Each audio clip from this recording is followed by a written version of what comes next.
Hello! Today we are going over the manhwa, The Abandoned Empress.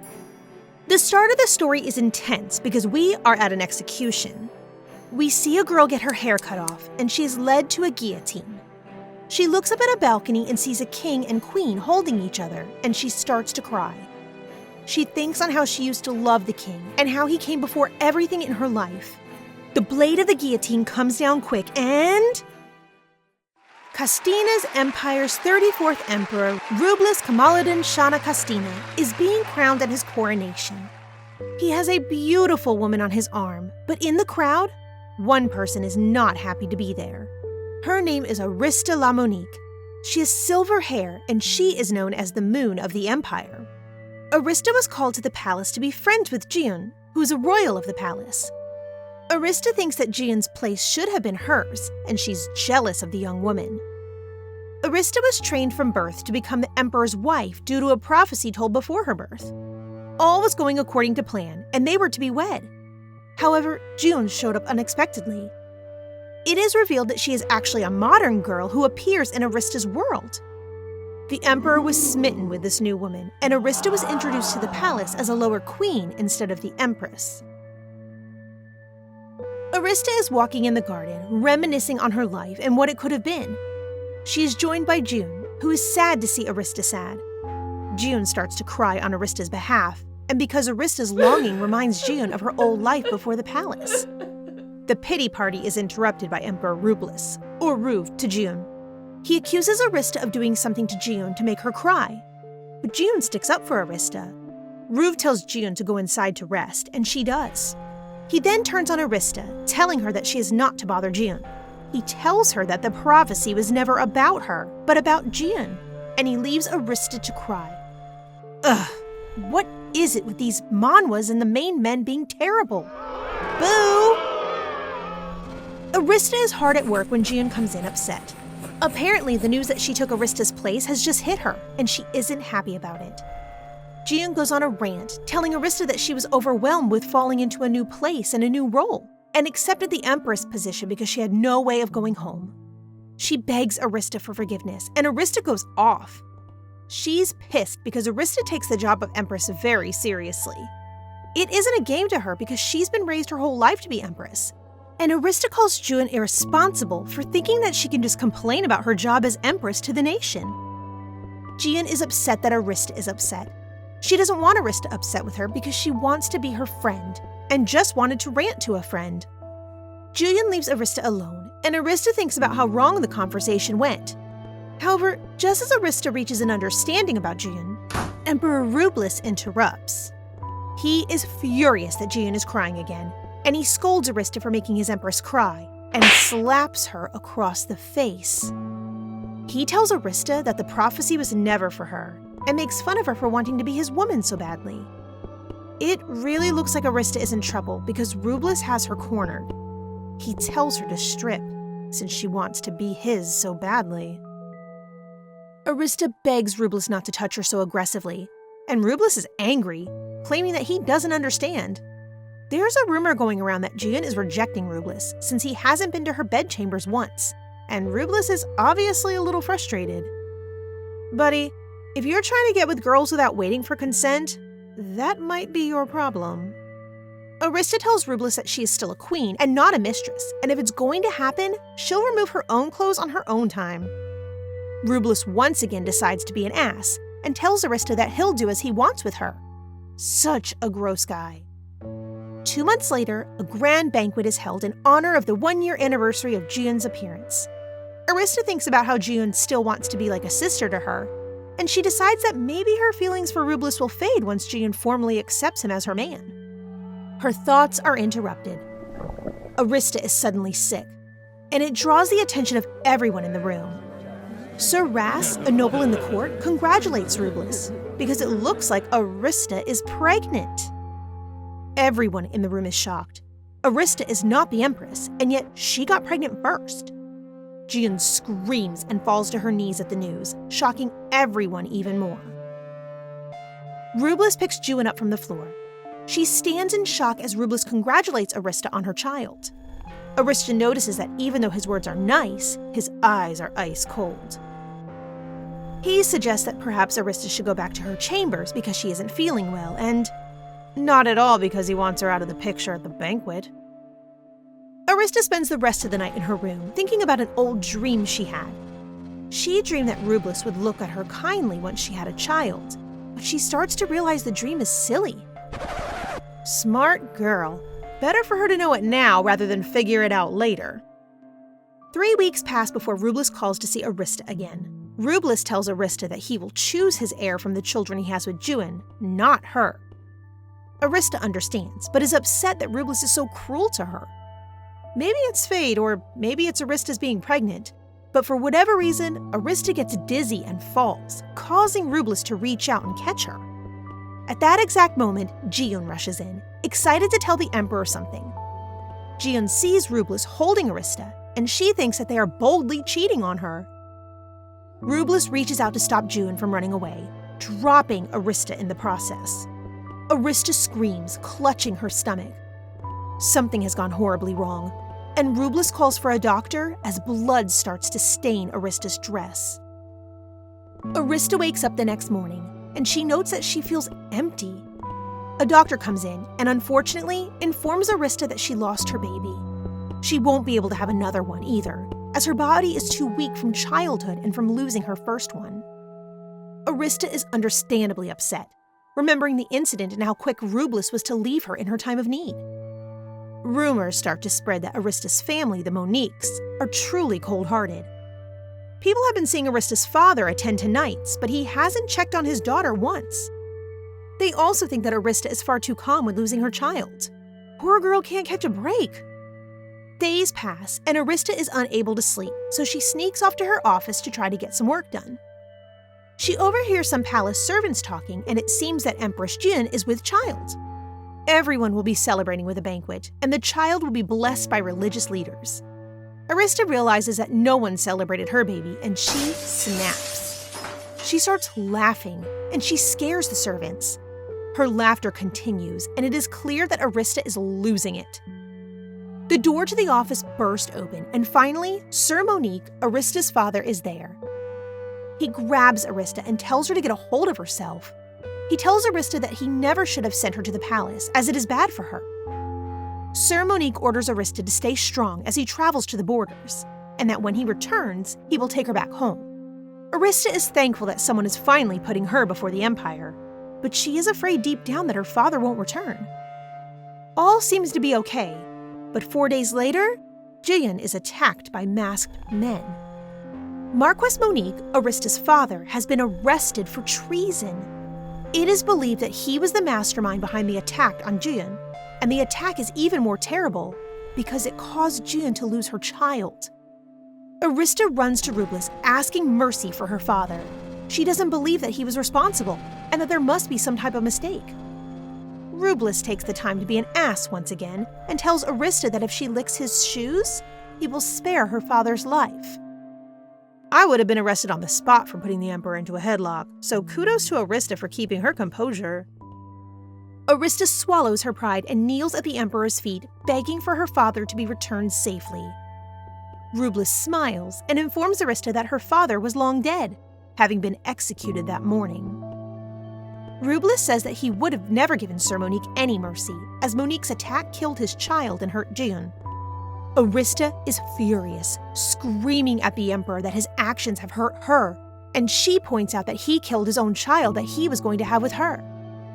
She removes a hairpin from her hair, and it's sharp. Aristia rushes the Emperor in her rage and stabs him. She's found in the room by attendants and she is arrested, and suddenly, we're in the present, with Aristia staring at the guillotine. She looks into Rubles' eyes and swears that if she could live again, she wouldn't love Rubles.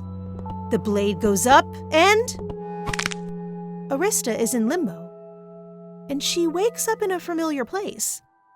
She is back in her childhood home, the mansion of the Monique family. Aristia is confused, as she left her home when she was 16. A maid comes in and tells Aristia how messy she is. She smiles at Aristia and exclaims that it is amazing that she's already 10 years old. Aristia is confused and looks into the mirror. Staring back at Aristia is a cute little baby face. It seems that Aristia has gone back in time and she is a child again. Aristia runs down the hall to the training room to see if her father is still alive. He is! And he's a little confused that Aristia has run out to see him in the middle of the day in her pajamas. Aristia is sent back inside and she gets ready for her lessons in etiquette. Before her lessons, she is called to her father for her meal. The two are very awkward, probably because they are emotionally repressed, and the dinner is pretty much a silent affair, with each person wanting to tell the other how much they mean to each other. This is so cute.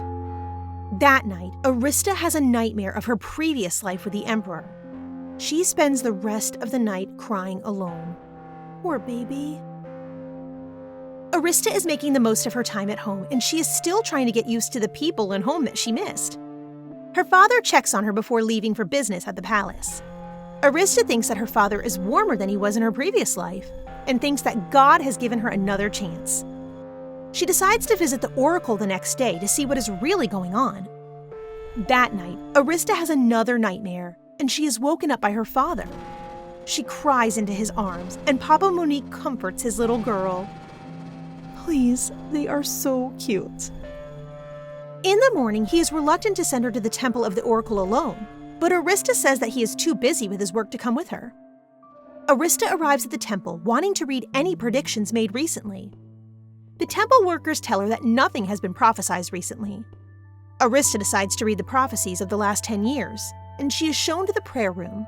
She thinks about how this life and her previous life with the Emperor cannot both be reality, but a voice stops her thoughts.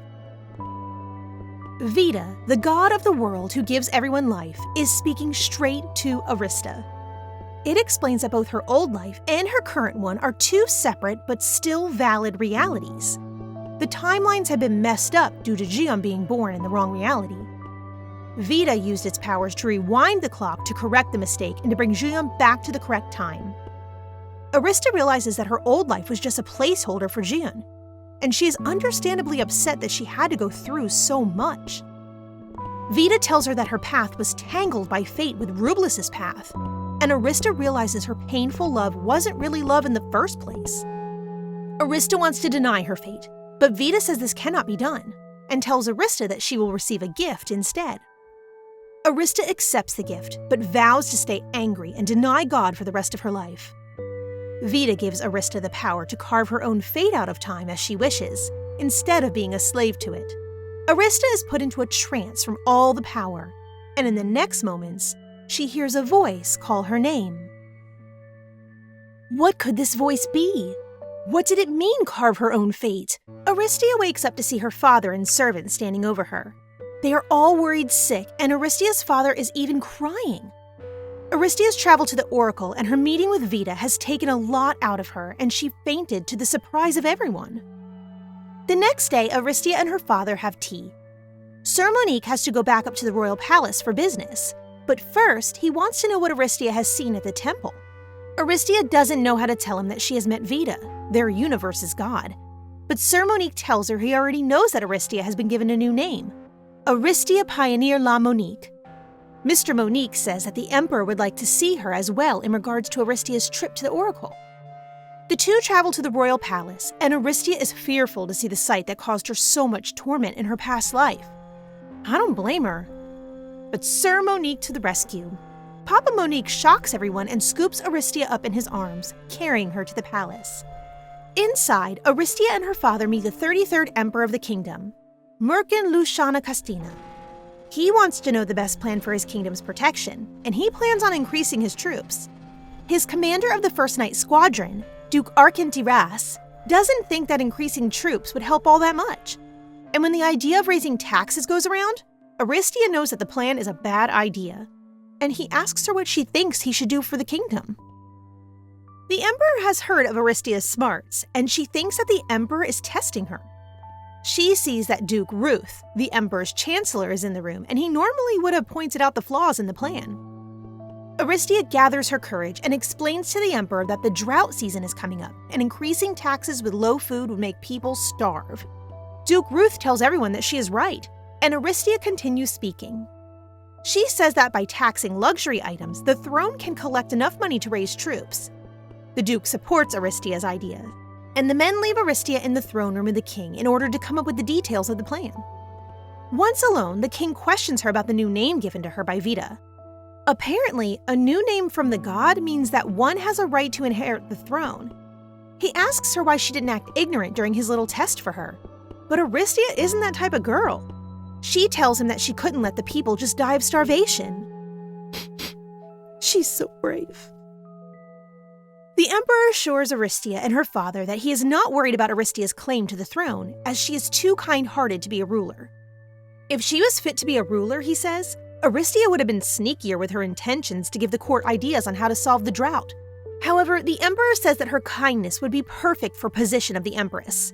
But he is sad because his son is cruel and spoiled as heck. We know, man. We know. Aristia requests that she has nothing at all to do with the emperor's son. And just as she requests this, the young man starts to make his way down to the emperor's throne room. Prince Ruvelis is really, really mad. He's been compared to Aristia all his life, and now he's just found out that she's in the throne room with his father alone. Meanwhile, everyone in the throne room has a dilemma. Aristia doesn't want to repeat her old life, but the emperor can't just send a girl with a claim to the throne to another family or country. As a result, he wants Aristia to marry his son. Aristia knows that the prophecy was referring to another girl, not her, but no one knows this except for Aristia, as she was the only one who met and spoke with the god Vita. Aristia tells the king to wait on sealing her engagement to Ruvelis, and that she will still, in theory, be Ruvelis' fiancée. The emperor agrees, and he lets Aristia leave to get some air. She walks into the emperor's garden by habit, and she runs into Prince Ruvelis. She hides from the prince in some bushes, and the prince goes after her, curious to see who is in the emperor's personal garden.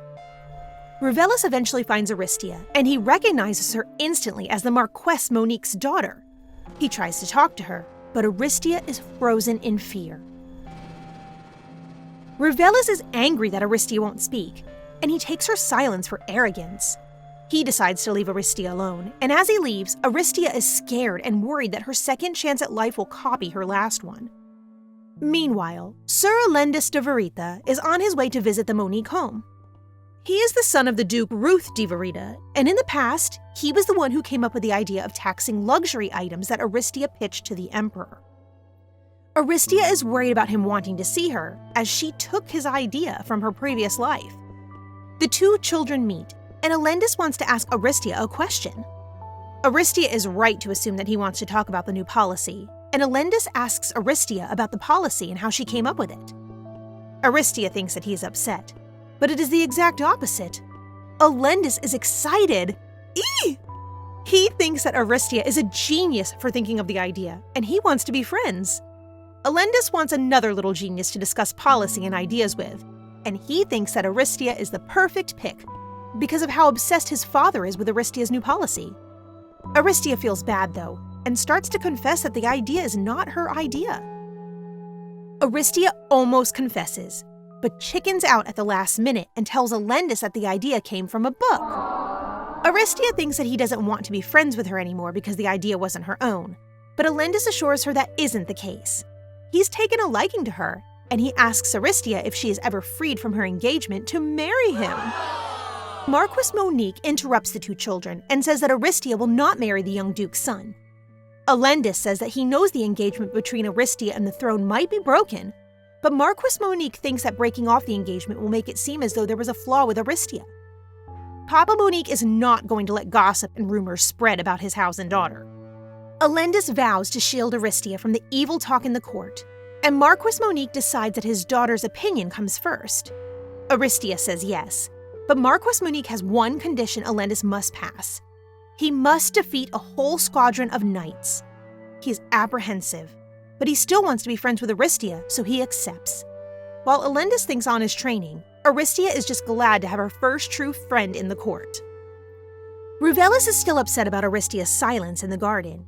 He is thinking hard about why she could have stayed silent, as he is used to everyone acknowledging and speaking to him as the future emperor. It's bothering him, and he cannot figure out why. And he spends time in the library contemplating on how to go forward. Meanwhile, Aristia goes to the knight's training ground to look for Alendis. She meets Sir Leig, and he is excited that Aristia remembered him as one of her father's knights. He is so excited, in fact, that he is loud enough to draw the attention of the other knights in the training grounds. The knights swarm Aristia, and she's overwhelmed by the attention. She's so cute. The knights set Aristia down in the shade, and they continue with their training until Alendis shows up. Aristia cannot believe how many men are in the grounds, all training under her father. That evening after training, Aristia asks her father if she can learn to wield a sword as well. Papa Monique is not happy. He doesn't want Aristia using a sword because she was born with a frail body. Aristia argues that training will actually make her stronger. Marquis Monique thinks about this for a second and then asks Aristia if her decision has anything to do with the prince. Aristia goes silent and tries to figure out how to explain her choice without revealing her past to her father. Marquis Monique asks if the decision has anything to do with when Aristia was younger, but when Aristia doesn't know what he is referring to, he decides to drop the topic. Aristia admits that she doesn't want to get married at all, but would rather stay with her father happily. Monique is stunned and asks to cradle his little baby girl. No, they are just the cutest.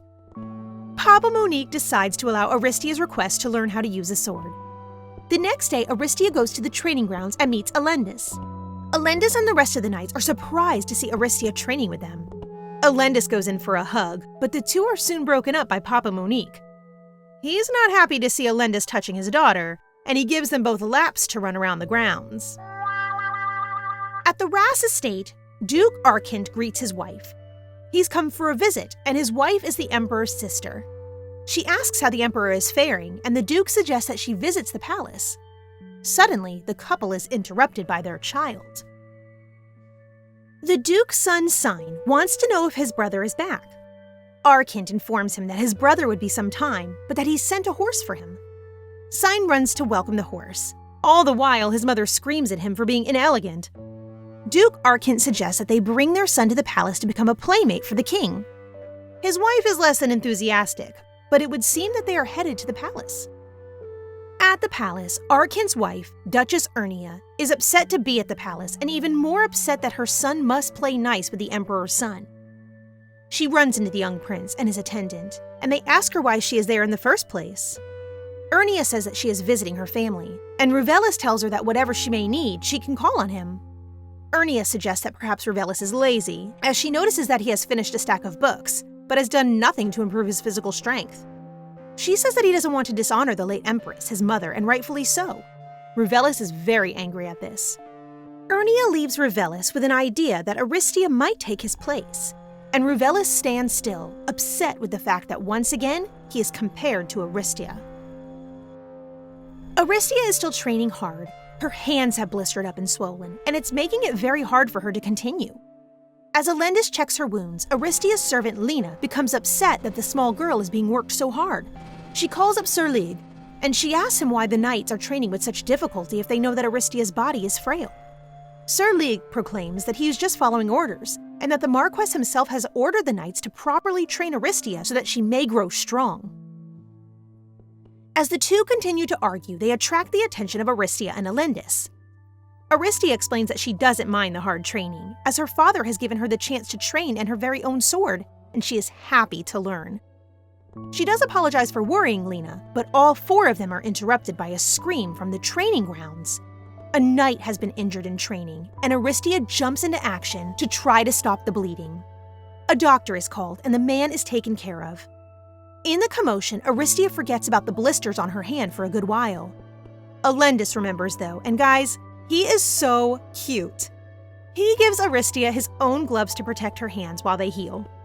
Aristia is thankful, and while the two talk, the first snow comes down. As Aristia watches the snow, Alendis watches Aristia. He asks her what she likes, wanting to know more about her. Why? Alendis says it's a secret. It's been 3 months, and Alendis comes to Aristia with a gift. He says that it is inspired by what she likes, the snow. Inside is snow white chocolate made by Alendis himself. So precious. Alendis feeds Aristia a piece, not knowing that they are being watched. Later that day, Aristia goes to the training grounds and finds presents stacked everywhere. The knights want to turn in spoiling Aristia, and they've all gotten her gifts that they want her to try. Aristia runs away, but she can't escape for long because even Lena has gotten the gift-giving fever.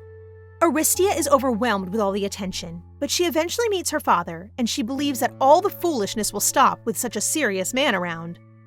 She's wrong, though, because even Papa Monique has gotten little Aristia a gift.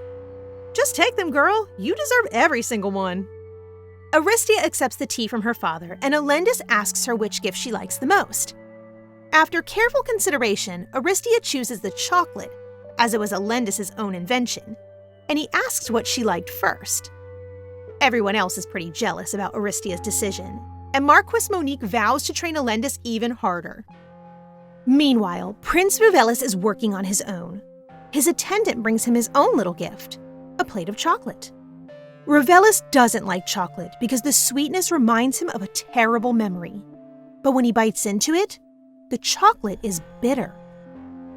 By the way, guys, the translation for the name for the female lead changed to Aristia, and the prince is now called Ruvelis. This happens sometimes with the translations. Just wanted to clear that early on so there are no misunderstandings.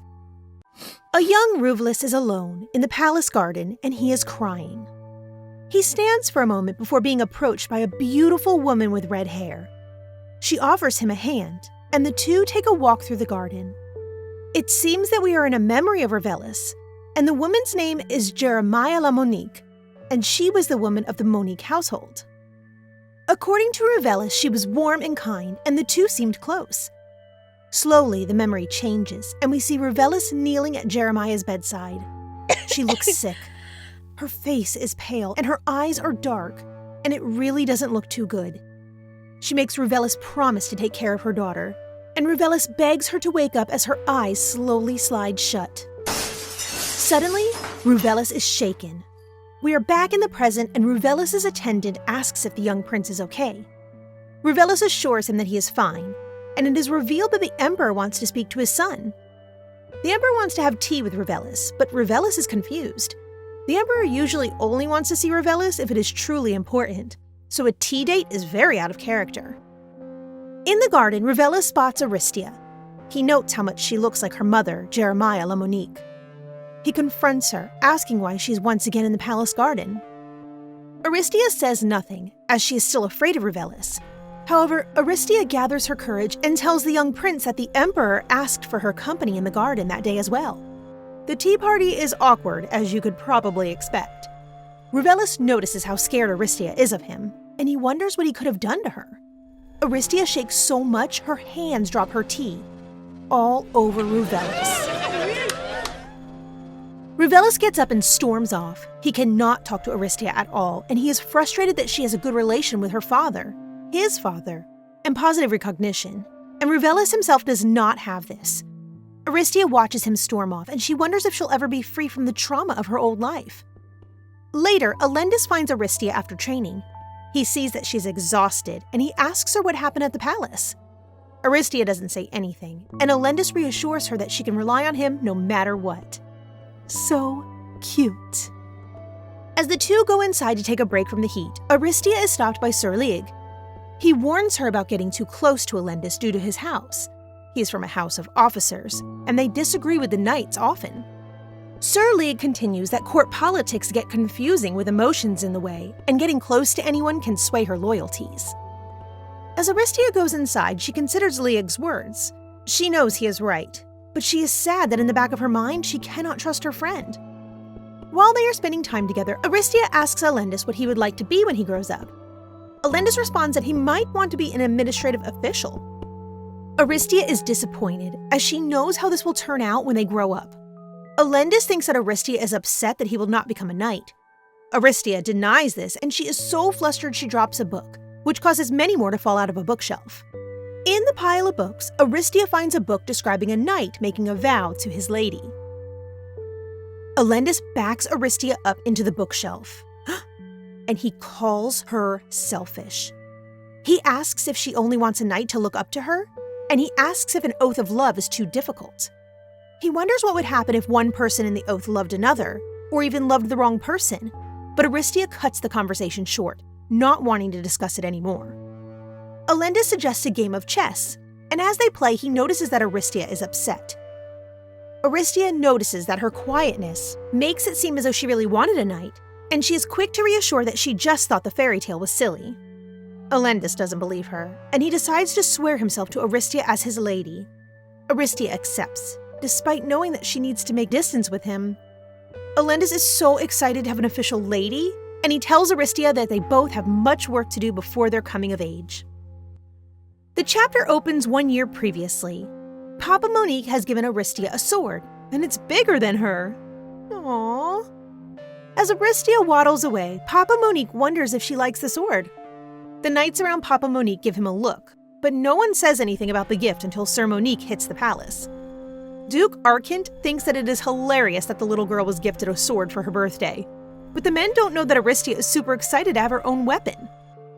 Kirian takes the advice of the knights and gets Aristia a doll as well.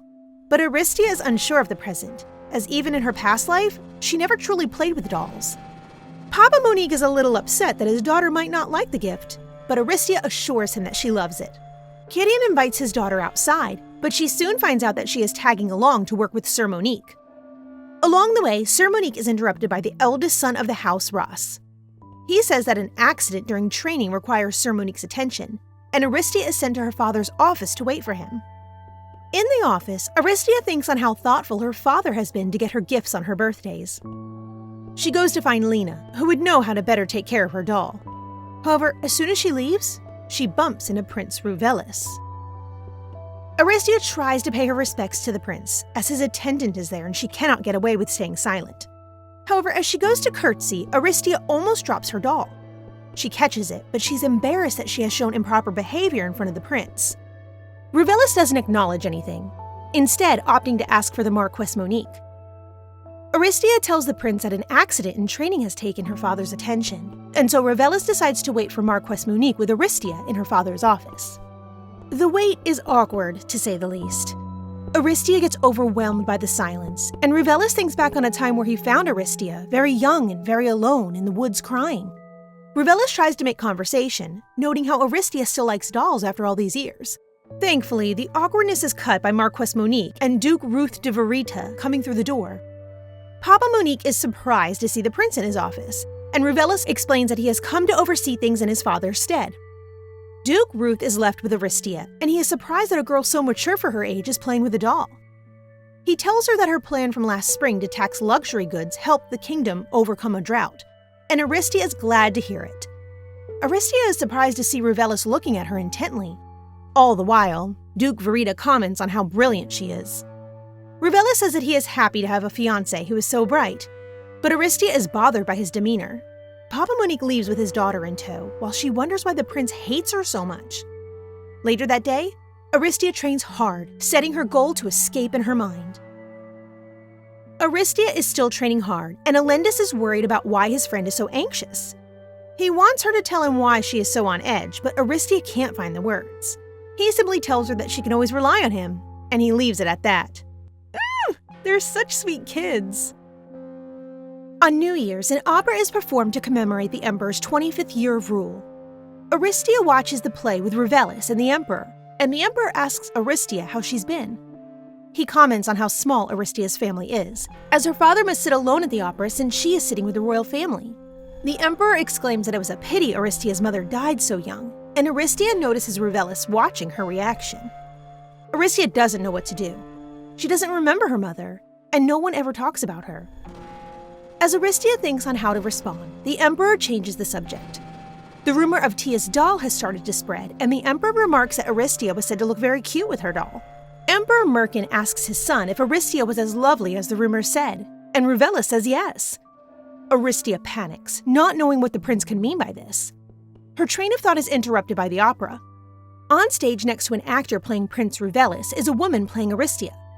Tia is surprised to see herself in the play, but suddenly, a chandelier falls onto the stage.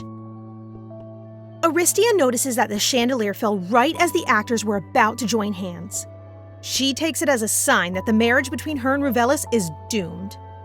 Another actor walks on stage. He explains that even a chandelier must bow to the future sun and moon of the Empire. The audience takes this explanation and runs with it. They all clap and cheer. Aristia wonders if the royal family feels the same way, but she thinks that as long as the prince hates her still, whatever they think really won't matter. That night, Aristia wakes up to hear her father's voice. He tells her that he will be back soon, as he has urgent matters at the border. Aristia remembers the moment from her past memories, and she begs him not to leave her. Aristia wakes up a second time, realizing that she's still a child, and it was just a nightmare. Lena bursts into the door and informs Aristia that the Duke Arkent is at her home. Aristia joins Arkent and her father. Papa Monique informs her that he must go away to a far land for an expedition. Arkent informs her that the awful drought she predicted is coming this year, and her father must travel out to suppress riots in outer lands of the kingdom where the luxury tax didn't work out. Aristia is afraid to be alone in the kingdom without her father. She is afraid that her father will not come back, much like how he didn't come back in the past. Marquess Monique orders Duke Arkent to take good care of Aristia in his absence.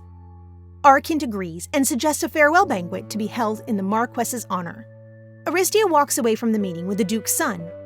He asks how the sword training is going and comments that she must be a fast learner with her father teaching her. Aristia agrees, but her heart isn't in it. She's frightened, the poor girl. But the Duke Arkent's father assures her that his brother and father will watch over her. Aristia asks what type of person Carcian, the young brother, is. The response she receives is that he isn't a bad person once you get to know him, and Aristia wonders if the family is within good terms of each other. Later, at the Verita mansion, Papa Monique and Aristia are welcomed to the banquet. Aristia goes to see Alendis, but Kyrian doesn't seem to be pleased about this. As she is led to Alendis, Aristia thinks on how alone she will be once her father and his knights leave. She also wonders how she will manage her studies, as well as attending the mansion's daily affairs. But she is soon pulled out of her thoughts by a loud crash. A maid runs out of a large room, and she's crying. Aristia wonders what has happened, but she is led into the room by a maid nevertheless. Inside, Alendis is there, and he is different.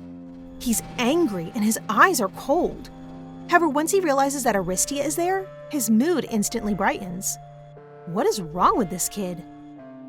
He explains that the loud sound was just a maid dropping tea. He's excited to show her around, and he takes her to see the garden. It's such a pretty day, but the pleasantness is cut short. Alendis is leaving. Alendis explains that his father needs help with the riots, and Alendis is stronger than his eldest brother. Aristia is upset that she is losing everyone around her so soon, but Alendis thinks that she is still pondering the situation with the maid from inside. He thinks that he might have gone too far, and he decides to give Aristia a kiss on the forehead. He promises to come back and tells her to stay well and to stay away from other boys. The next day, Aristia goes to see her father off. She gives him a handmade good luck charm. Aww. He gives her his cufflinks in return, letting her know that he has an extra pair when she starts to worry about his uniform. She tries to think of what to say to her father, but she is interrupted by the rest of the knights trying to give her their cufflinks as well. She bids them all farewell, and for the next few days, tries to get used to being the responsible one of the mansion. Lena suggests that perhaps Aristia can go and get some air by going shopping, and Aristia agrees to go. Lena is a little surprised, to say the least, when Aristia ends up looking at weapons and not dresses. Lena leaves to go get a treat for her lady, and while Aristia waits, she overhears a loud, red-headed boy talk with the shop owner. She wonders what family he could belong to, until she looks down and sees a sword that looks like her father's. Aristia is still at the market, and she has met the youngest of the Duras family, Carcine. He's surprised to see a girl looking at all the weapons, and he remarks that the current weapon Aristia was studying was going to be too heavy for her. He gives her another weapon to try, and as Aristia truly starts to recognize him, she notices how arrogant he is. He offers to help her with her sword training, but their conversation is interrupted by Carcine's servant, who's upset at the young boy for running away from him again. Carcine is led off by the servant, but he tells Aristia to visit him before he leaves. Back at the palace, Aristia trains alone, but she soon finds herself stuck without any guidance from anyone. She remembers Carcine's words from earlier, and she soon finds herself at the residence of the Duke Arkent in order to visit Carcine. Aristia meets Duchess Ernia while she waits on Carcine, and Aristia notes that the Duchess still does not like her, much like in her previous time. The awkward conversation is cut short by Carcine, who's excited to see Aristia. The Duchess cuts the reunion short, however, and she makes Carsine and Aristia formally introduce themselves. Aristia introduces herself as being from the House Monique, but Carsine freezes. He asks her if she is to be the future empress. The chapter opens a day before the expedition at the Veritas house. The Duke Arkent and the Marquess Monique are playing chess, and Marquess Monique is distracted. He's worried about leaving his daughter and is more worried about how close Elendis is to Aristia. Duke Arkent suggests that his younger son watches over Aristia, and Papa Monique considers the deal. Suddenly, the chapter goes back to where we left off in the last chapter. Carsine is screaming at Aristia, exclaiming that he will not help her at all. Aristia doesn't understand his sudden outburst, but the Duchess reminds Carsine that he promised his father to look after the young girl. Carsine decides to continue to help Aristia, but he is cold and rude to her, which is very different from how happy he was to see her only moments ago. The two children meet outside on the training grounds, and Aristia asks why Carsine has had a sudden change of heart about her. His response? Because she is from the House Monique. He continues by saying that he doesn't want to teach a girl of a noble house to use a sword, because the only reason a noble girl would want to use one would be to be different from others in the court. Aristia tells him that she doesn't want to use a sword for that reason, and Carsine tells her to prove it by showing him how good she is at the basics. After she demonstrates what she has learned, Carsine calls her skills pathetic. So rude. Aristia decides to endure Carsine's rude behavior, as he is a genius at swordmanship, and she needs help. Carsine still doesn't want to train Aristia, and he tells her to figure out her own training. Ugh. As Aristia turns to leave, Carsine calls her feeble and tells her to do something about her weak body, which gives Aristia an idea. Back at her own home, Aristia gathers her servants, Alan and Lena. She orders her meals to be made according to a strict diet, and she has Lena made sandbags to go around her arms and legs for strength training. The servants of the Monique household are worried because for the next few days, Aristia's training is extremely intense. She trains with weights, does her sword exercises, and continues each day until she can't even feel her arms. Time passes, and we get to see what Carsine has been up to. We see him anxiously waiting for someone, and when a carriage passes, he hops up to see who it was. The passenger in the carriage turns out to just be a dress designer, and Carsine is disappointed. He's been waiting for Aristia all this time, and he wonders if he was too harsh on her. Gee, what would make him think that? Carsine feels a little conflicted since he offered to help Aristia in the first place. But as she is engaged to Prince Revelis, he no longer wants to train her because he believes she might be as unpleasant as the prince. Meanwhile, back at the Monique home, Aristia is training so hard. Her servants are worried she might get sick. Suddenly, Carsine bursts into the training grounds and interrupts her. He wanted to check in as he was tired of waiting, and he was horrified to see her training so hard all at once. He tries to take her training sword away, but Aristia has had enough. She tells him to leave as he didn't want anything to do with her in the first place. Aristia tries to dismiss Carsine and go back to her training, but he insists on stopping her. As Aristia tries to leave to move to another area, she becomes dizzy and passes out in Carsine's arms. Carsine carries her inside, and Aristia wakes up in her room with Lena caring for her. Aristia is frustrated because she's still weak, just like in her previous life, and she knows she does not have much time to change her future. However, her thoughts are interrupted because Carsine comes in to check on her. He tells her to stop training herself so roughly, as it will only wear down her body instead of making it stronger. He asks Aristia why she wants to train in the first place if she's so weak, but Aristia asks Carsine why he rejected her. Carsine explains that he did so because he thought she would quit her training once she was married to the prince. Carsine doesn't want to train someone who would just quit the art that he dedicated himself to. But Aristia is not going to quit. She tells Carsine that she will become a knight. Meanwhile, Prince Revelis is dealing with lords from the outskirts of the kingdom wanting more supplies due to things being scarce because of the drought. He watches an envoy enter the kingdom, and he wonders what they could be up to. What could it be? Aristia is set on becoming Marquess Aristia de Monique. She wants to become a knight and continue her family's name, but she doesn't know how, as it doesn't seem like she's getting any stronger. She explains this to Carsine, but she soon regrets it as she has never told anyone her plans. She puts her guard back up and tells Carsine to leave. and she also advises him to start acting more like a nobleman should. Carsign storms out of the house, and Aristia tries to rest, but she is haunted by how much everyone is worried about her, and she also remembers how Carsign called her pathetic. A few days later, Aristia is feeling much better. A letter arrives for her, and it is from the Emperor himself. He wants a meeting with her, and Aristia prepares herself to go to the palace. Once there, Aristia passes some lords discussing her. They comment that she is still too young to marry, but she walks away before she can hear the rest of their conversation. Aristia greets the Emperor, and he asks her who is guarding her in her home currently.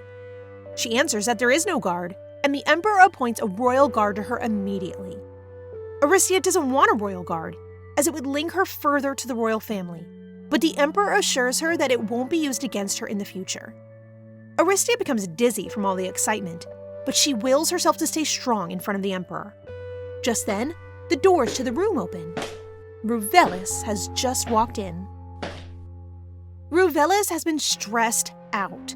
His father has left him in charge of drought relief of lords from different areas, and the young prince has been overloaded with paperwork. However, he's in the throne room with his father now because his father wanted to have tea with his son and Aristia. I guess the Emperor is fond of third wheeling? Anyway, there won't be any tea this time, as Aristia is still very weak. The Emperor notices how pale she is and orders her to the royal doctor. He suggests that his son take her, and the two go off to obey the Emperor. As they walk through the palace, Ruvelis notes how hard it is for Aristia to catch her breath. He orders a carriage to be brought, and Prince Ruvelis announces that the two will be traveling back to the Monique residence. During the ride, the prince studies Aristia. He is amazed that she has still fulfilled her duties in her weak state, and he is impressed on how composed she is. He remarks that they are both silly, but doesn't give an explanation as to why. Once Aristia is at her house, the prince immediately takes his leave, and Aristia wonders why she suddenly feels so empty. She wonders if maybe Ruvelis was worried about her, and she notes that she was less afraid of him on the way home. She goes inside, and meanwhile, Prince Ruvelis thinks about Aristia and wishes her well as he rides home. The royal guards have arrived, and they are everywhere. Aristia can't get a break because everywhere she goes, her guards are right there, keeping a close watch on her. As she goes about her business at the Monique residence, Lena one day approaches Aristia with letters. One is from Alendis, and he tells Aristia all about his adventures out in the outer territories. He tells her to take care of herself.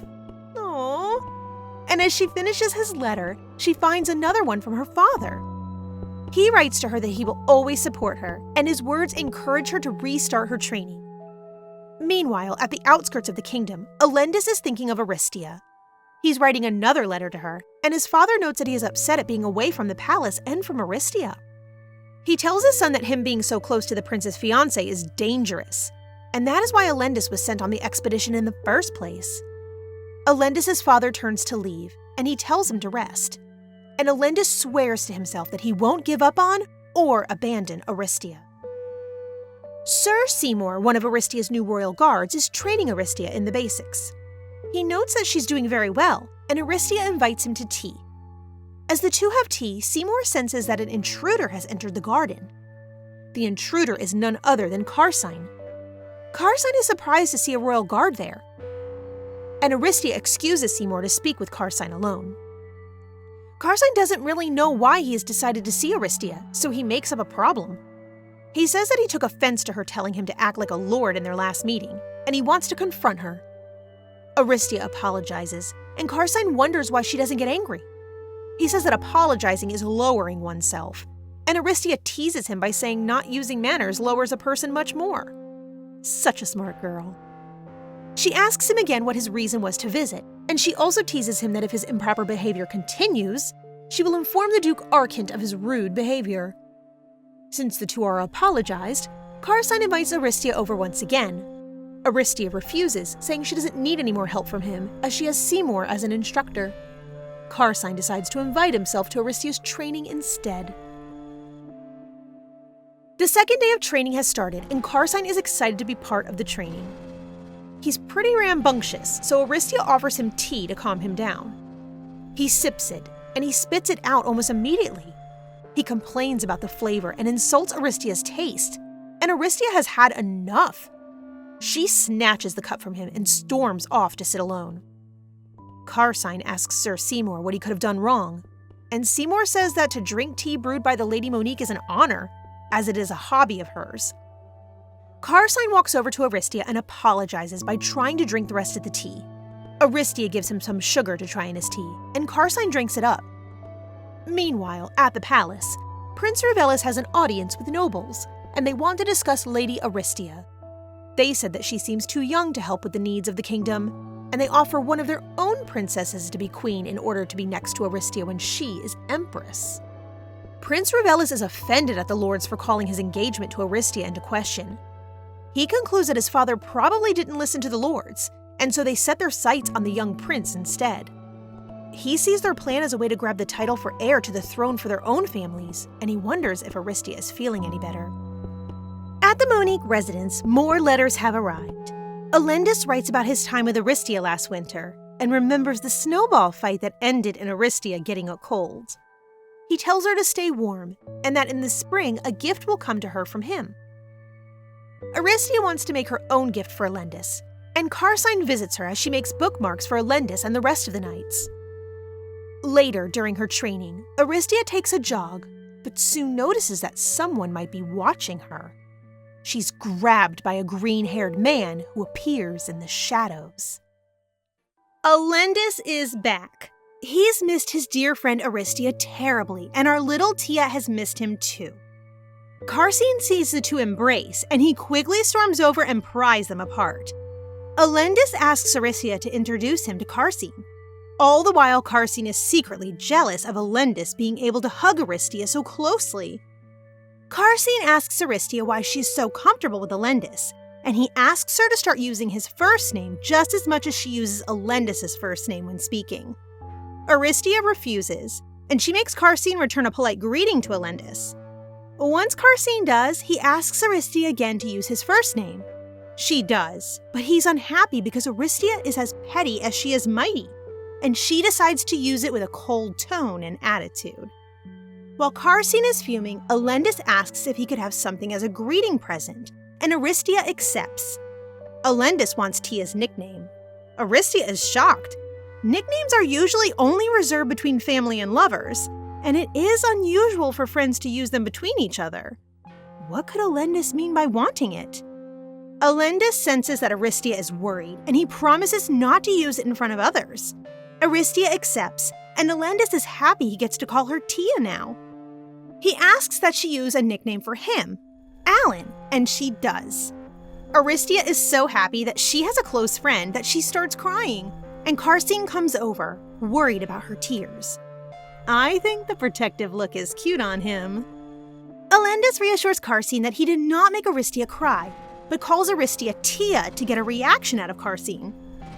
Alendis sends Aristia inside, telling her that he has things he wants to discuss with Carsine. Aristia goes inside to prepare tea for Alendis.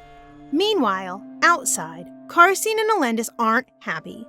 Carsine tells Alendis to drop his act, as he knows that Alendis is only faking being gentle in front of Aristia.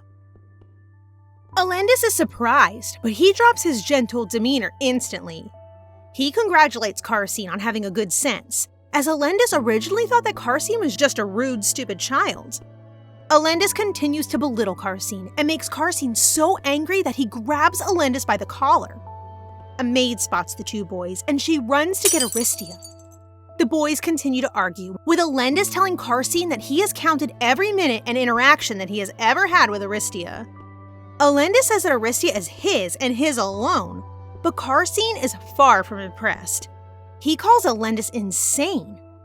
Meanwhile, Lena is telling Aristia what she saw, and tells Aristia that she thinks the boys are jealous over each other, as they just met each other. Aristia doesn't think that it's possible that both boys would be jealous over her, but Carsine bursts through the door, shouting at Aristia to stop being friends with Alendis before she can think about the subject any longer.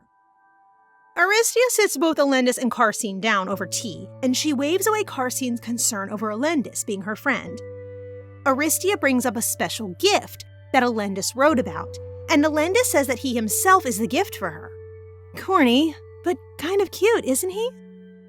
Carsine doesn't think so at all, but before he can complain about Alendis for too long, a butler comes in with a letter. It has the royal seal on top, and Tia flinches. A member of the royal family has written to her? Aristia opens the letter. She's nervous, and Castina hovers close to her, trying to see what's inside. Alendis already knows the contents, as he knows what time it is. Prince Ruvelis is coming of age soon, and Alendis knows that the letter is probably all about the upcoming ceremony for the prince. He is right, and since the coming of age for the prince means that the engagement between Aristia and him will be finalized soon, the royal tailor comes to measure Aristia for a dress. The rest of the kingdom is busy with preparations for the celebration, and Castina and Alendis are left to their own devices as Aristia and the rest of the palace are busy. Castina notices how faint Aristia looks, and he wonders aloud if she will collapse again. Alendis asks Castina what he means, and Castina starts to explain that Aristia is planning to take on her family name, but he stops short, realizing that he doesn't want to disclose her plans.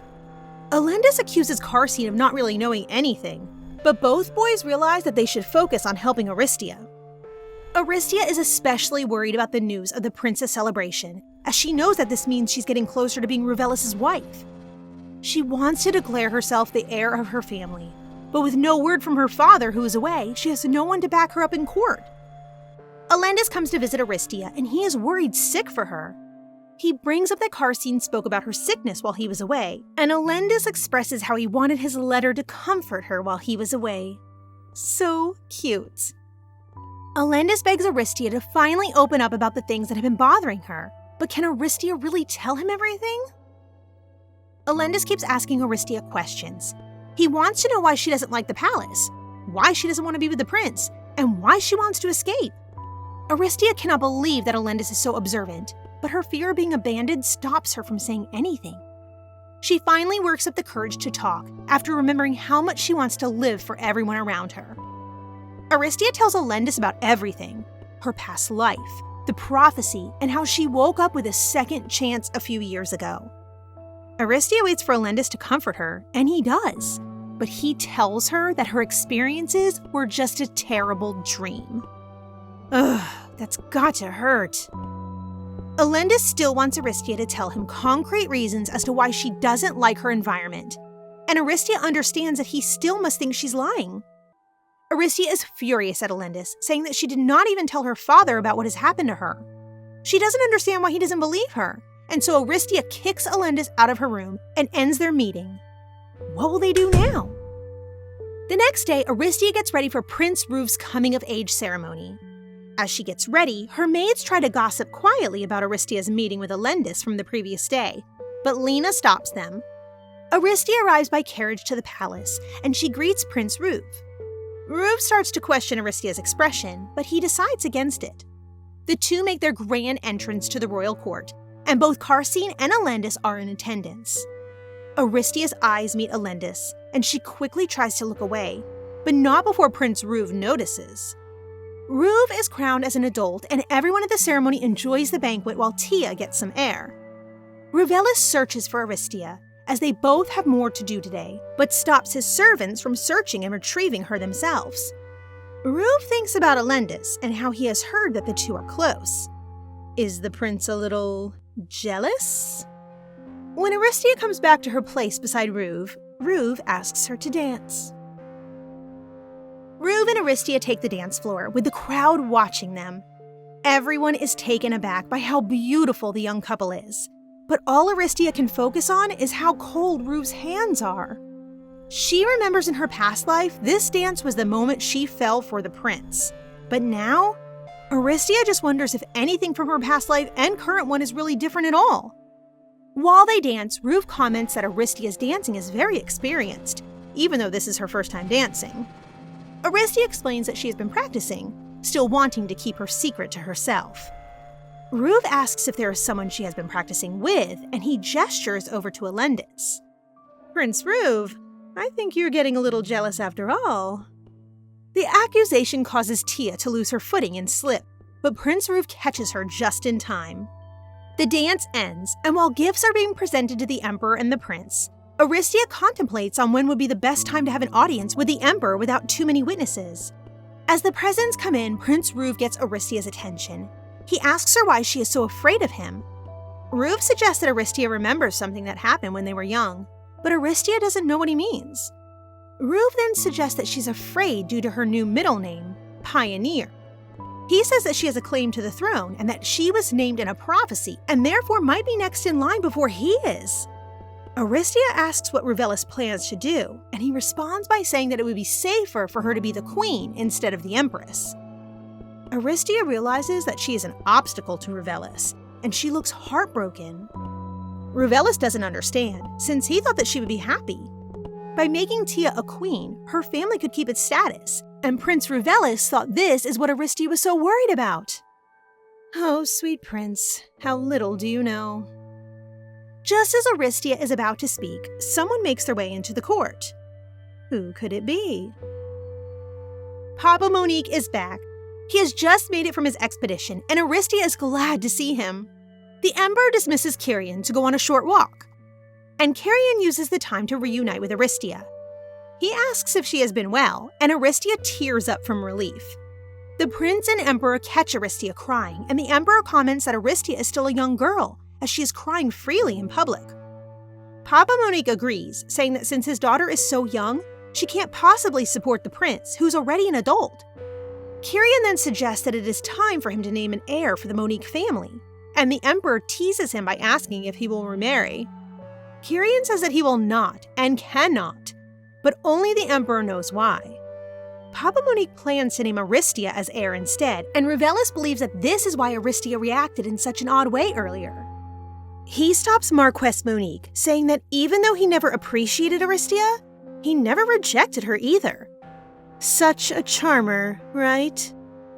The prince shuts the talk down by saying that his ceremony isn't the time to discuss a new heir, and the emperor and his son make their exit. Duke de Ras and Carsine make their way over to greet Aristia and Kyrian, and Carsine is conflicted. He saw something happen previously between Aristia and Elendis at the ceremony, and he wants to ask what happened. However, he doesn't know how to ask.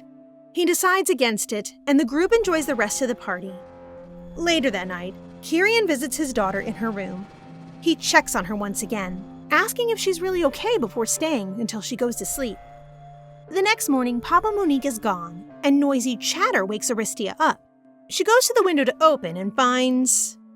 the knights of the estate are all lined up outside, wanting to greet Tia. How adorable! However, Aristia has forgotten that she is only in her nightgown. Whoops! She ducks down, and the knights reassure her that they haven't seen anything, and from now on, they will be in her care since they are back on the premises of the estate. Aristia rushes down to breakfast with her father, and he brings up the ceremony from the night before. Kyrian assures Aristia that declaring her as heir will turn out to be fine, but Aristia isn't so sure. She has to become a knight first to become heir, and only that will get her out of the engagement. Meanwhile, Prince Ruvelis is thinking about the same things. He doesn't understand why Aristia is so afraid of him, and he is surprised that she and her father are willing to go as far as claiming Aristia as the new heir to the Monique household in order to get away from him. At the de Ras home, Carsine and his older brother are training with real swords.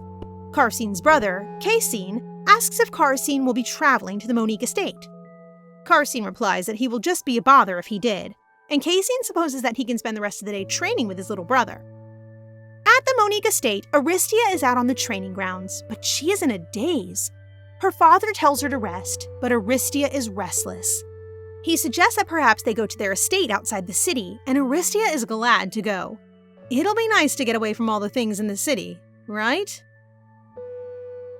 At the prince's castle, the dukes Arkant and de Ras meet and discuss Kyrian. They gossip about him finally getting a break and complain about needing one themselves. The topic then moves to the prince's ceremony. They have heard that Marquess Monique plans on making Aristia the family heir. This would break the engagement between Aristia and Ruvelis, and the prince has not been happy about it ever since. Arkant and de Ras agree that things will be getting messy around the palace from now on, and they strategize on how to prepare for it. Meanwhile, Aristia and Papa Monique have made it to the countryside. Aristia is so excited, and she goes back and forth greeting the workers and taking in her surroundings. So cute! She finds a place with a view of the city to stop and rest, and Aristia worries if she has run away from her problems. and if it was smart to do so. She is met by Ben, the old retired butler who takes care of the Monique country estate. He asks if his son Alan has been taking care of Aristia, as she seems tired and sad. Aristia reassures Ben that Alan is a wonderful caretaker, and Ben leaves to get dinner prepared for her. Aristia sees Lena with a wagon full of flowers and smiles as Lena calls her down to see them. Aristia chooses to focus on what brings her happiness, like the flowers, and decides that being at the estate will be good for her. We love a princess of self-care. Meanwhile, someone is dreaming about Aristia, far away in the city. Who could it be? Aristia has spent a month at the estate, learning about her father's duties by working beside him and training with the knights who came along. Papa Monique is so proud of Aristia, who has come a very long way with her training. While he is outside training with Tia, Marquess Monique sends a letter to the House de Ross. At the Ross Manor, Alendis visits Carsine.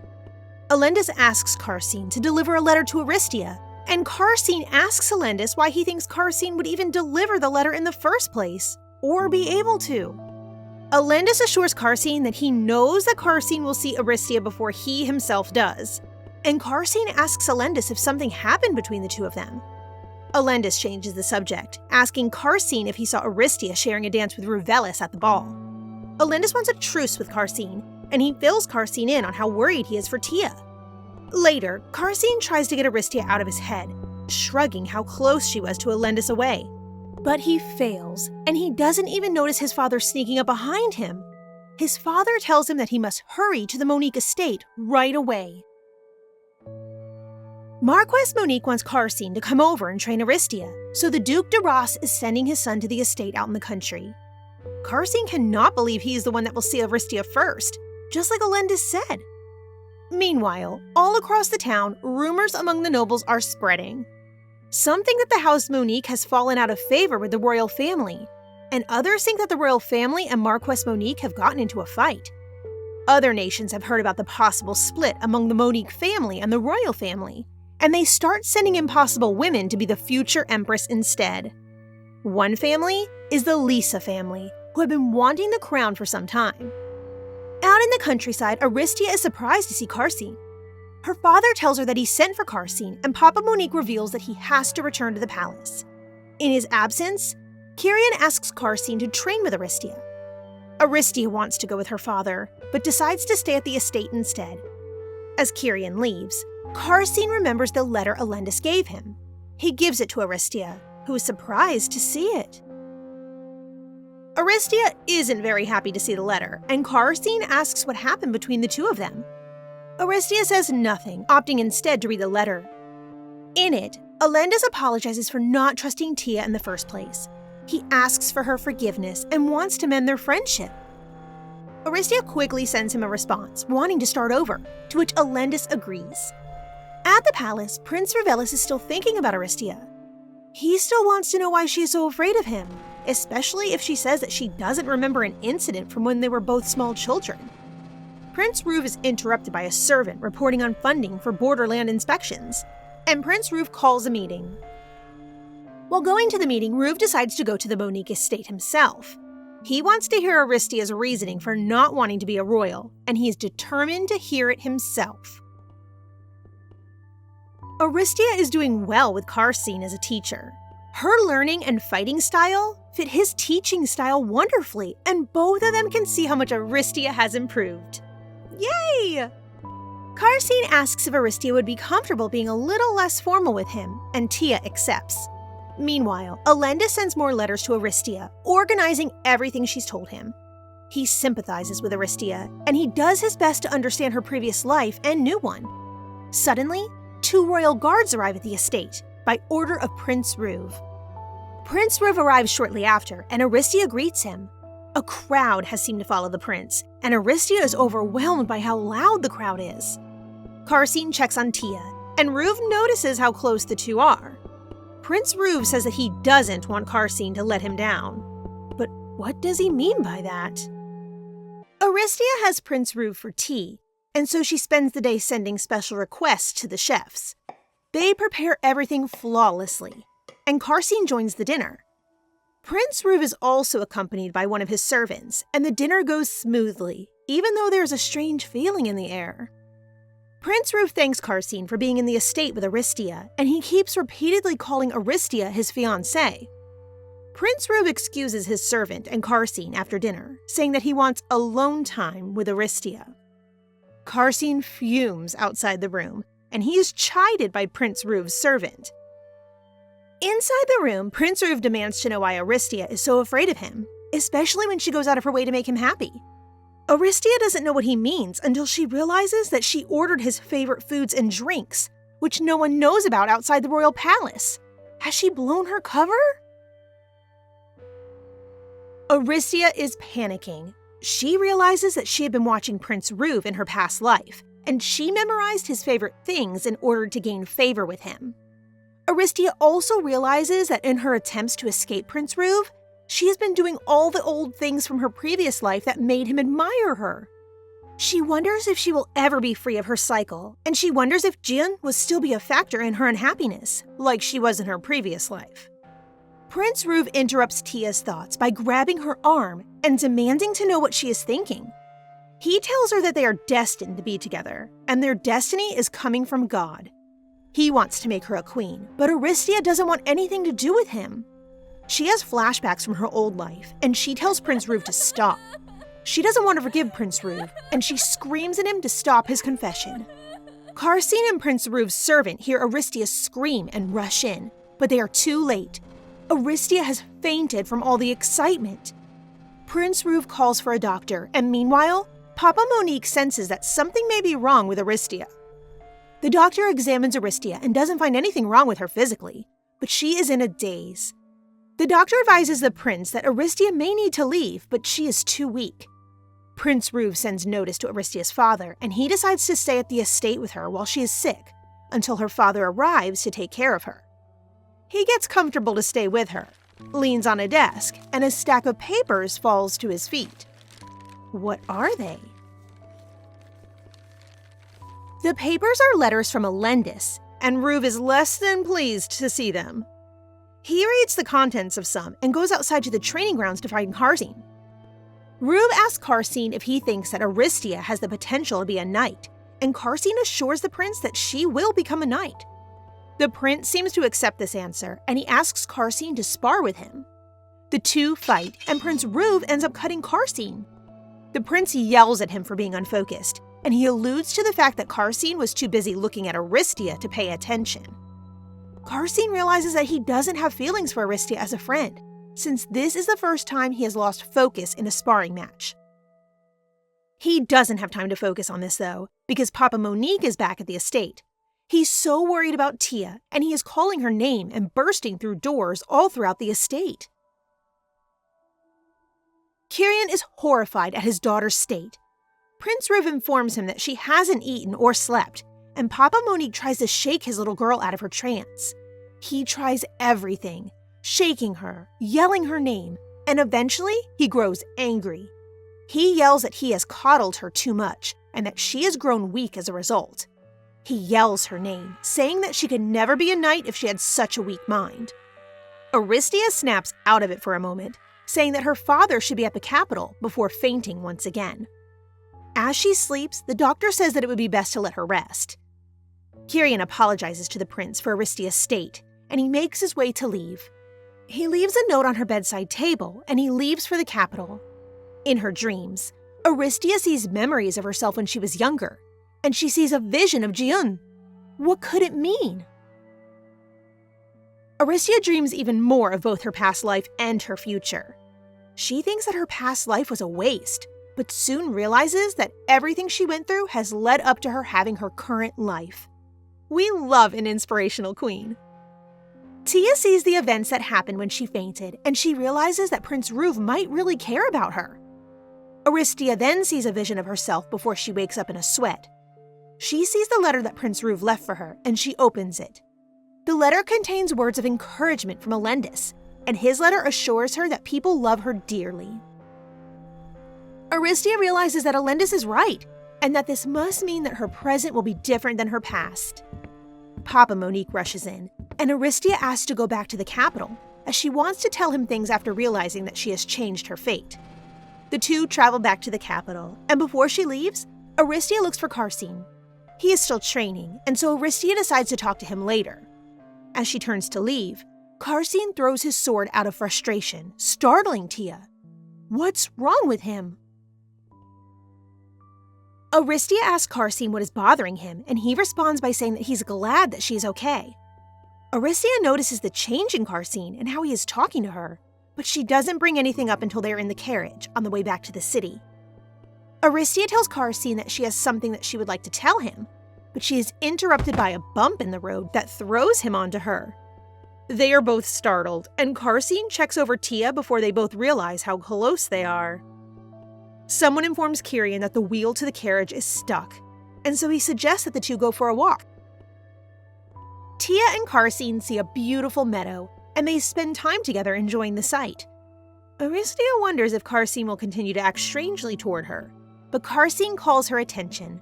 He wants to tell her something, but just as he tries, the carriage wheel is fixed and they are called back. What could he have wanted to say? Aristia asks him to restate his question, but Castina asks instead if she had anything to say.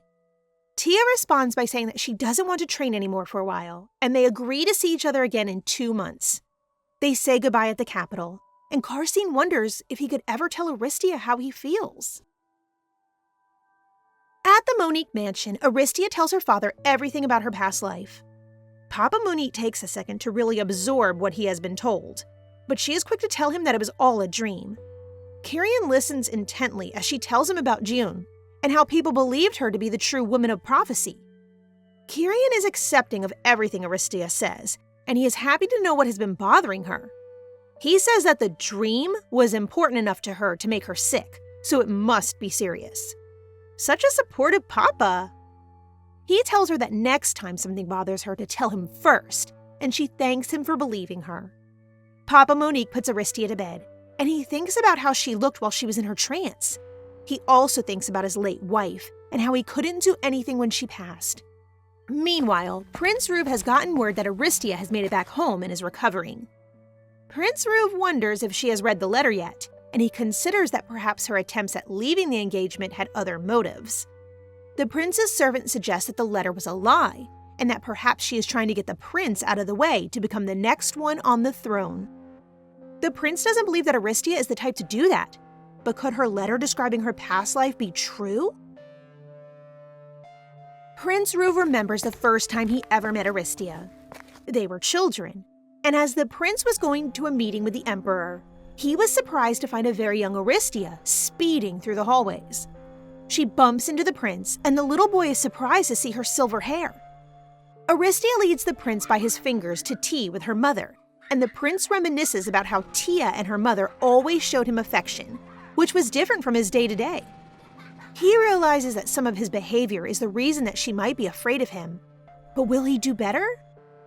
Meanwhile, Aristia and her father are meeting with the Duke de Ras. Kirian informs his daughter that the first squad of knights come from the de Ras family, and the second squad comes from the Monique house. De Ras and Kirian ask if Aristia would like to be a squire under Duke de Ras, but first, she must pass the entrance exam. Aristia is so excited, and the next morning, she dresses in her knight uniform and travels to the de Ras estate. She is greeted by the Duke, and he has with him a female knight. Who could she be? Aristia is introduced to 2 knights, Sir Sudan and the female knight, Squire Letitia. Aristia notices that she has heard of the last name Lien before, which is the family name of Letitia. Sir de Ras goes off on patrol, leaving Aristia with the rest of the knights. As soon as he leaves, the 2 knights relax, smiling and laughing. Letitia congratulates Sudan for having Aristia take his place as de Ras' squire. Sudan thanks Aristia for taking his place, as de Ras isn't the nicest teacher. Letitia is excited to have a new recruit, and she's especially excited that Aristia is a girl. They show Tia the ropes of the job, and later get into a playful argument, with Letitia loving being a squire due to her having to have no real responsibilities, while Sudan argues the positive things to becoming a knight. Aristia loves how close they seem, and they take her to the training grounds. Meanwhile, Elendis is visited by a servant of Count Hamel. Apparently, Count Hamel keeps sending Alendis letters, but Alendis never replies. The servant says that he needs an answer immediately, and Alendis burns the letter in front of the servant for an answer. Alendis doesn't want any alliance with the Count, and he calls him foolish for even trying. As the servant leaves, Alendis thinks about Tia. He wonders why she hasn't responded to him, and he admits that he misses her greatly. Oh no, has Alendis fallen for Tia too? A knock at Alendis' door breaks him out of his thoughts for Tia. It is his mother, and she is worried. He has not eaten or rested much, and she is very worried as she saw the servant hurrying from his room. Alendis brushes her off, telling her not to worry about him. He yells that she might as well worry about his brother as she always has done, and he goes back to thinking about Aristia. He has presents and stories for her, and while he reads, Alendis even sees a vision of her. He decides to write a letter to her before he loses his mind. The Emperor has heard about Aristia's latest accomplishments, and he decides to request an audience from her. Aristia thinks that he will want to talk about Aristia becoming a knight, but instead, the Emperor asks if Rue visited her at her country estate. The two speak of the seasons as well, and the Emperor asks if Aristia enjoys the winter. Aristia agrees, and he notes that it is different from someone, but doesn't reveal who. Aristia leaves, confused, but she is too busy as a knight's aide to Duras to dwell on the chat. Later that night, after the long day, Aristia collapses on the bed. She asks Lena, her maid, if there were any letters for her. There were none, and Aristia wonders why Alendis hasn't sent anything. She decides to send him something before winter comes, but what she doesn't know is Prince Rouve is deciding to visit someone before winter as well. Uh-oh. Prince Rouve is flustered, and his servant notes that his mood always changes right before winter. He wonders if Aristia knows this about the prince. Meanwhile, Aristia is busy with her squire duties, and she invites Letitia and Sudin to her manor. Suddenly, she sees a flash of red hair and she rushes over, thinking that she has just spotted Carsine. It is in fact Casine, Carsine's older brother. She asks if Carsine has been doing well, and Casine notes that although his younger brother is physically well, he has been training non-stop and feels as though he is distracted. Aristia worries about Carsine, but thinks that he is too focused on becoming a knight. She notes that it seems like all of her friends are too busy to see each other. Meanwhile, another letter addressed to Tia arrives at the Monique estate. Kyrian takes the letter from Lena and locks it away with many others in a drawer at his desk. Lena asks if she should tell Aristia, but Kyrian tells her to keep quiet. He doesn't want Alendis contacting Aristia at all, as she is still engaged to Prince Rouve. He sends a letter to Alendis, telling him to stay far away from Aristia to stop any rumors from spreading. Alendis is furious that Kyrian would interfere with his plans of contacting Aristia. He feels as if Kyrian is taking Aristia away from him, so he sends word to Count Hamel. It looks like Alendis will be changing some of his plans. What will he do? One day while writing, Aristia notices that she's out of ink. She looks in her drawers for some, but instead she finds a stack of letters that Alendis sent her previously. She thinks that it is odd that Alendis would just completely ignore her, and so she asks Lena again if anything has been sent to her. Lena, feeling guilty, tells Aristia that her father has been taking her letters and hiding them from her.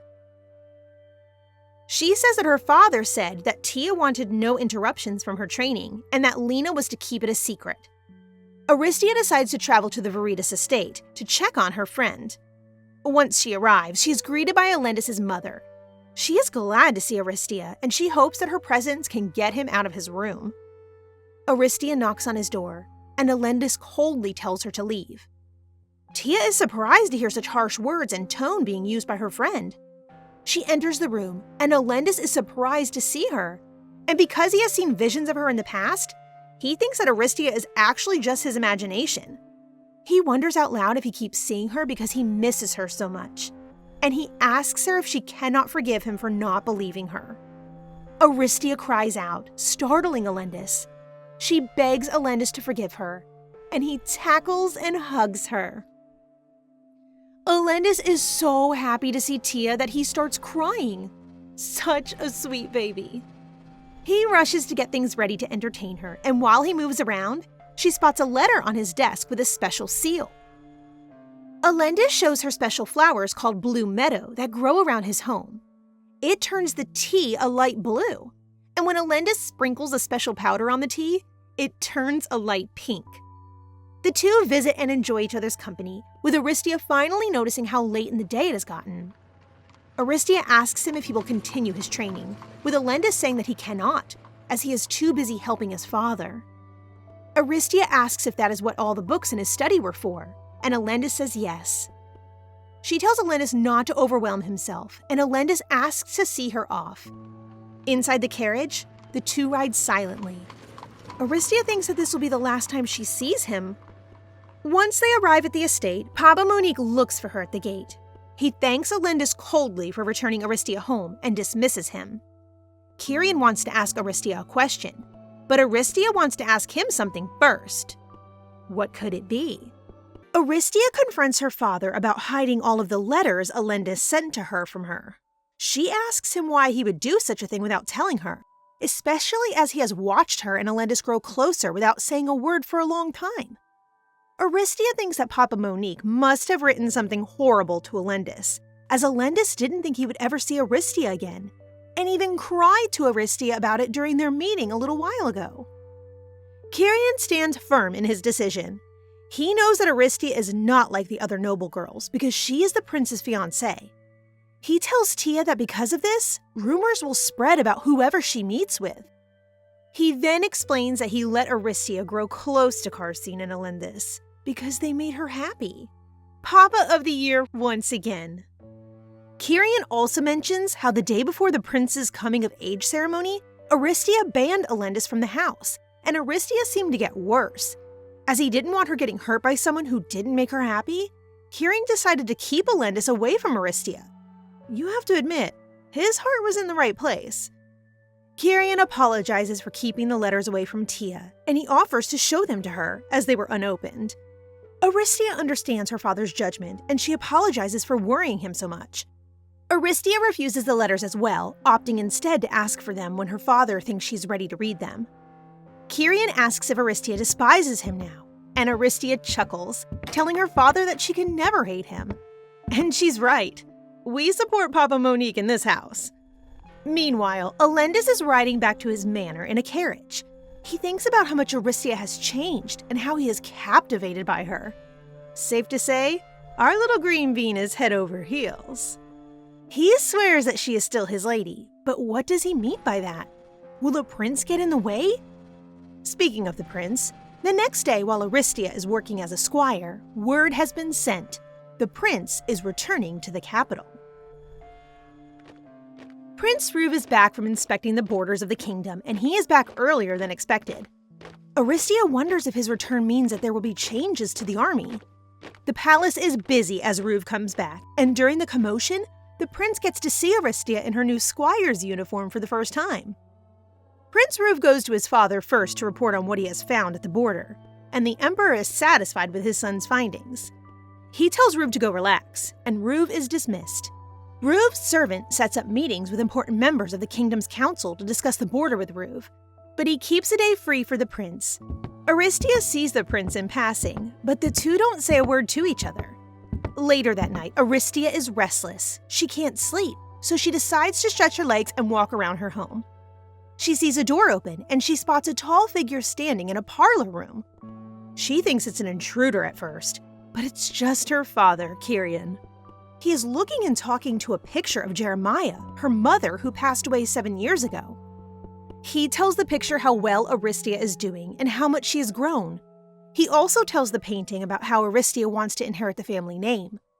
He confesses that he isn't so sure, as he wanted his daughter to have a peaceful life and to not pass down the curse of the family name. Aristia is shocked. What curse could her father mean? Kyrian keeps talking to the painting of Aristia's mother. He admits that because the House Monique is so close to the imperial family, that he has had to do terrible things for the imperial family. He doesn't want this for his daughter, but soon he grows tired and goes to bed, leaving Aristia to think.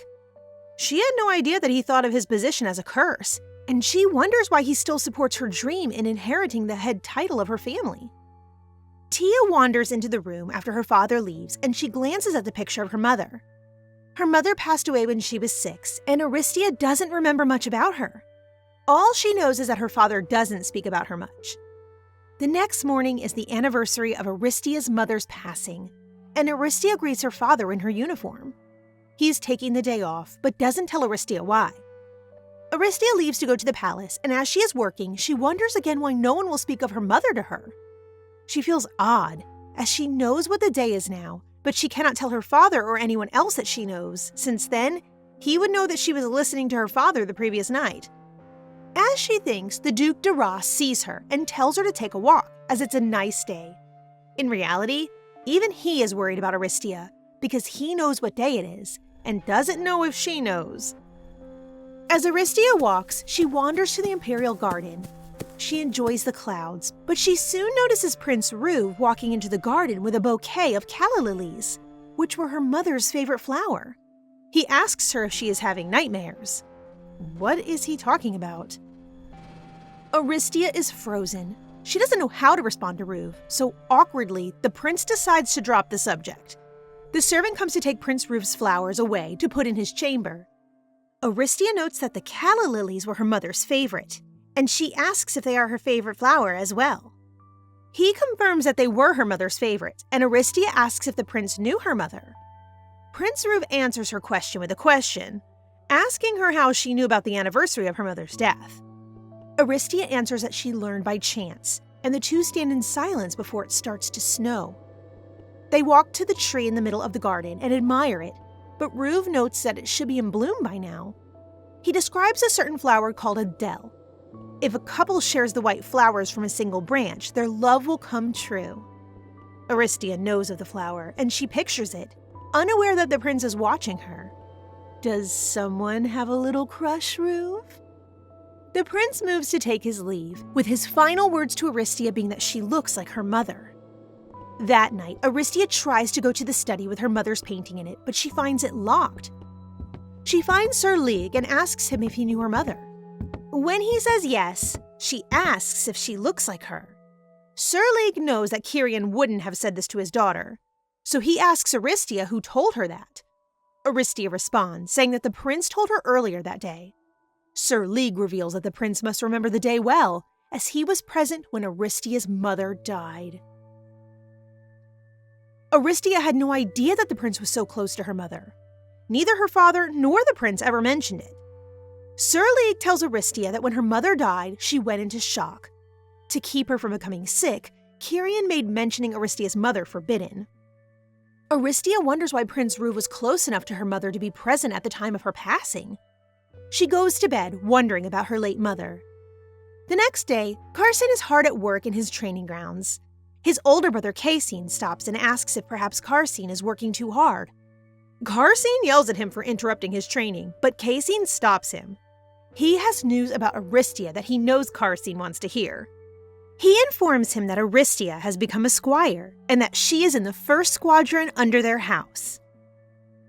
Carson decides to train even harder, much to his older brother's annoyance. Meanwhile, Aristia is getting ready for her promotion exam, which will promote her from her squire status. Letitia tells Aristia about a new genius in administration, and Aristia realizes that she's talking about Alendis. As they are talking, Commander de Ross comes in, with Carson behind him. Carson takes Aristia's hand, excusing them both. The remaining knights in the room comment on how close the two seem, worrying Commander de Ross, as Aristia is still Rue's fiancée. Will rumors spread since the palace is getting busier? Carson is running with Aristia in tow, and Aristia stops him, asking where they are going. Carson stops, and the two finally catch up with each other, telling the other how they have been all this time. Carson reveals that he is to be officially knighted next month, so he is technically Aristia's superior. Tia teases Carson, saying that since she joined the squadron first, she should be the superior one. The two go back and forth, messing with each other and kidding around. Gah, so cute! Carson invites Tia for dinner at a restaurant he knows, and as the two start to head there, a voice stops them. Alendis is back. Aristia congratulates him on his administrative job, and Alendis thanks her. Tia remembers that in her previous life, the two boys received their positions when they were adults, but in this timeline, Both Karstine and Alendis are still only 16 years old. She wonders what has caused the change so quickly, but she is distracted by Alendis questioning Karstine. Alendis asks if Karstine should be more careful, as his pulling Tia by her hand could be misinterpreted by someone. Karstine thinks that Alendis is just trying to lecture him on something unimportant, but Aristia admits that Alendis is right. She feels the tension in the air, and Karstine asks if Alendis planned on following them both for dinner. Alendis does, and the dinner is a dinner and a show for Aristia, as she has to watch them showdown over the appetizer. Poor girl. Meanwhile, it seems as though Prince Ruv has gotten sick. One of his servants thinks it's because he went out into the snow a few days ago, and he asks the prince why he would do such a thing in the first place. Prince Ruv doesn't know the answer, and at first thinks it was because he liked the look of wonder on Tia's face. He soon thinks that he wanted to ask her about her letter instead, but I think we all know the truth. As Ruv continues to think about Aristia, his father is meeting with Alendis' father, Duke Viridis. The Emperor wants a meeting with everyone tomorrow to discuss the engagement between Prince Ruv and Aristia. Aristia meets Karstine and Alendis at the palace the next day. Alendis asks if she is working, and she responds that she is having an audience with the Emperor. Alendis invites Aristia to a garden party his mother is holding at the end of the year, and she is excited to go. Alendis even invites Karstine, much to his surprise. After Aristia leaves, Karstine asks Alendis if he is scheming something, and reminds him that Alendis owes Karstine after he delivered Alendis' letter to Aristia. Alendis agrees, threatening to not break his hand as Karstine has just touched Aristia. The two boys face off, threatening each other, while Aristia wonders what they could be talking about. Meanwhile, Commander Duras is speaking to the Emperor. The Emperor asks if Duras is concerned about the rumors spreading between his son and Aristia. Duras, Kyrian, the Duke Viridis, and the Emperor are all discussing what to do about Aristia's future. The Emperor reasons that since Kyrian most likely won't marry again, it wouldn't be a bad idea to have Aristia inherit the Monique name. Viridis and Ross aren't so sure, since shaking things up so suddenly would cause upset in the noble faction. Just as Prince Ruv is about to speak and give his opinion on the matter, a servant bursts through the door. There is a fire in the West Wing, and the palace is buzzing trying to figure out what to do. The fire is located in the palace garden, and Aristia dashes there, desperate to try to save some of the garden. Karstine and Alendis rush after her, and she stares in horror when she arrives at the garden. The center tree is up in flames. Aristia watches in sorrow as the garden goes up in flames. She is upset, and she remembers how in her past life the tree and the garden were always a place of refuge for her, and now they're gone. She steps forward to watch the tree burn closer, and she notices that silver flowers had just started to bloom on the tree's branches. She orders everyone in the garden on how to put out the fire, raising her voice for all to hear her. Alendis and Karstine find her, but they are held back from entering the garden. Those in the meeting come to the garden, and Papa Monique in particular is horrified to see his child in the midst of a fire. Suddenly, some of the fire catches her dress, and everyone is terrified for Tia. Thinking quickly, she grabs a knight's sword and slashes off the burning fabric of her dress. Aristia continues to order the servants on what to do until the flames die down. She realizes that the Emperor has been watching her, and Aristia is worried. How long were they watching? Aristia watches as the Emperor lets out a breath. He tells all those who were at the meeting to discuss Aristia's engagement that the day's meeting never happened, as he wants more time to watch her.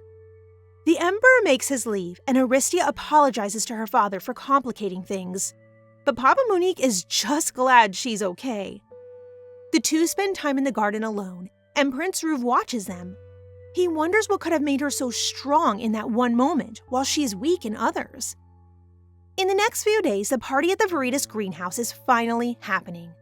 Aristia asks Alendis if his mother is doing well these days, as she usually looks sickly. Alendis assures her that his mother is fine, but their chat is interrupted.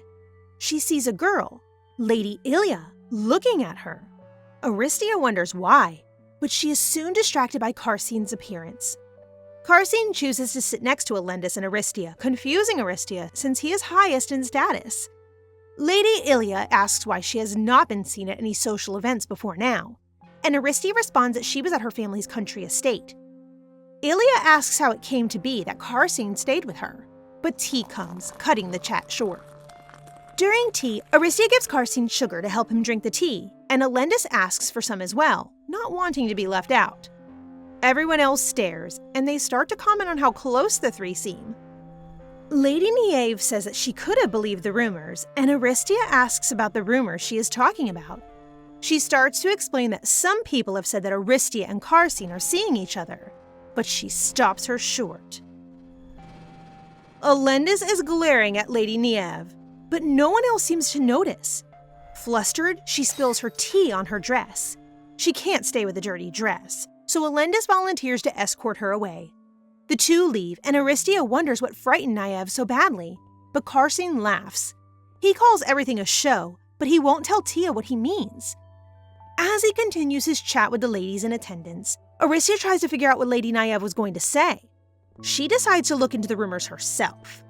Meanwhile, as Alendis escorts Niamh out, he leans in and asks her if she believes that jewel mines are dangerous.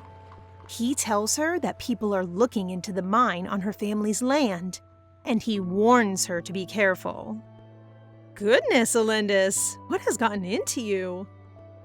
Later, the first day of the new year rolls around, and Aristia is at the palace during the celebration.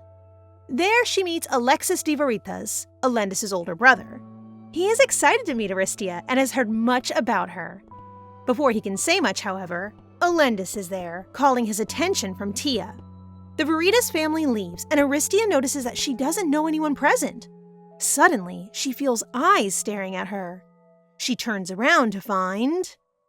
the leader of the aristocratic faction, Duke Zena, is watching Aristia intently.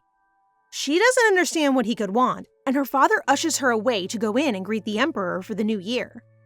Once inside, the Emperor tells Kyrian that there is no need for a formal welcome, and instead, he wants to chat with Aristia and her father. The Emperor compliments Aristia on her actions during the fire. He also informs her that he has heard a rumor that she and Karsine are lovers, and that they fled away to the Monique estate together. Kyrian is quick to apologize, but the Emperor assures him that there is no need. He knows that the rumors are going around to test the bonds between the imperial family and the Monique family. He tells Aristia to be careful, and father and daughter leave. As they walk back from seeing the Emperor, Tia and Kyrian are stopped by Duke Zena. Zena tells Aristia that the rumors are quite shameful, and Aristia responds that they are nothing but defamation. Zena yells at Aristia to watch her tone, but Papa Monique steps in and tells the man off for yelling at his daughter. It looks like Papa Monique gets the Best Dad award again. A servant calls Zena for his appointment with the Emperor, and he leaves with one last insult, saying that the kingdom has gone to ruin. Aristia asks what the Duke meant by saying that her blood was vulgar, but Kyrian doesn't say anything, telling her that it was just more slander.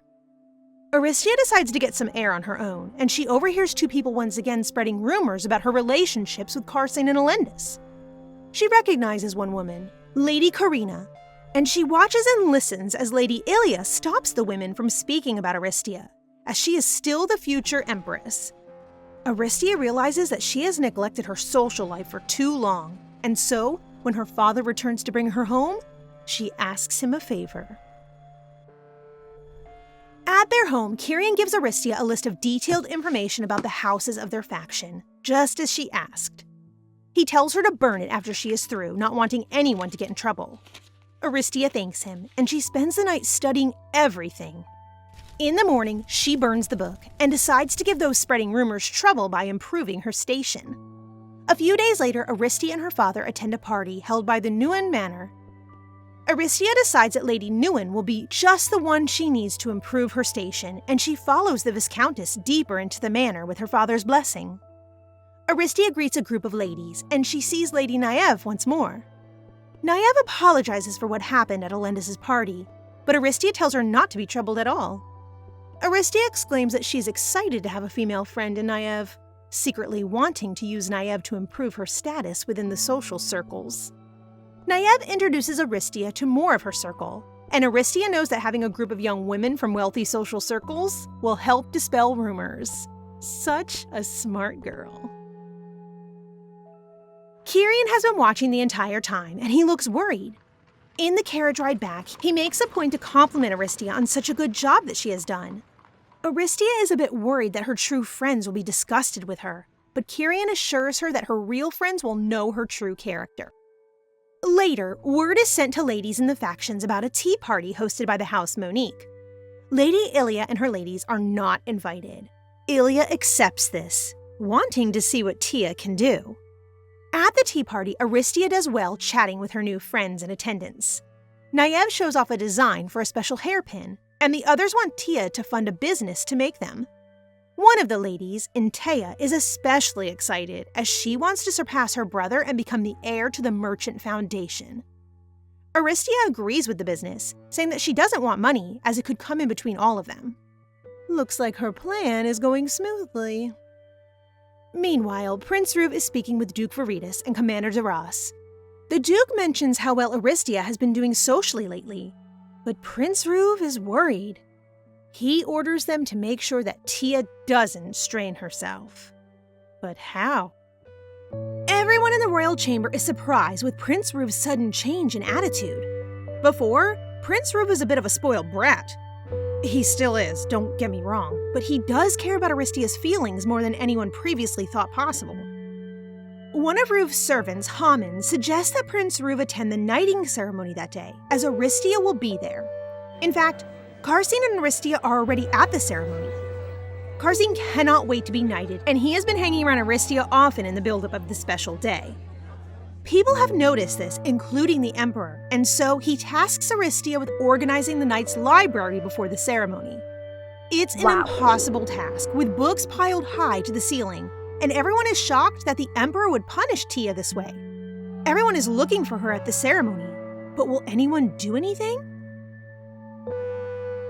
The knighting ceremony continues, and Ruve is worried. He knows that Aristia is in the Knight's library working, and as it gets closer and closer time for Karsine to be knighted, Prince Ruve dashes out of the room. He rushes to the library, and he comes face to face with Aristia. He tells her that it isn't too late to go to the ceremony, and he takes her to the ending of the ceremony just in the nick of time. Prince Ruve congratulates all the new knights, and he thanks Alendis and Karsine especially for being such good friends to his fiancée, Aristia.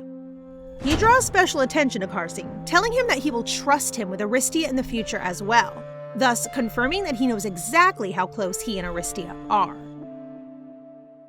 Prince Ruve invites all the new knights to a banquet held in their honor. As the celebrations roll on, a group of aristocrats plan to get rid of Aristia. They want Prince Ruve to marry a woman from the noble faction, but the Emperor is on to them, and he knows that they are up to something. Meanwhile, Alendis is fuming over Aristia arriving to the knighting ceremony with Prince Ruve. He thinks that Ruve wants to steal Aristia from him after all this time, and he isn't happy about it.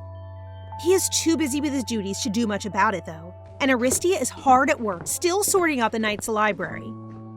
She runs into Sir Heron, one of Prince Ruve's attendants, and Heron is surprised by the amount of work she has to do. He offers to take her books, as she is going the wrong way to the library, if Aristia delivers the prince's tea to him.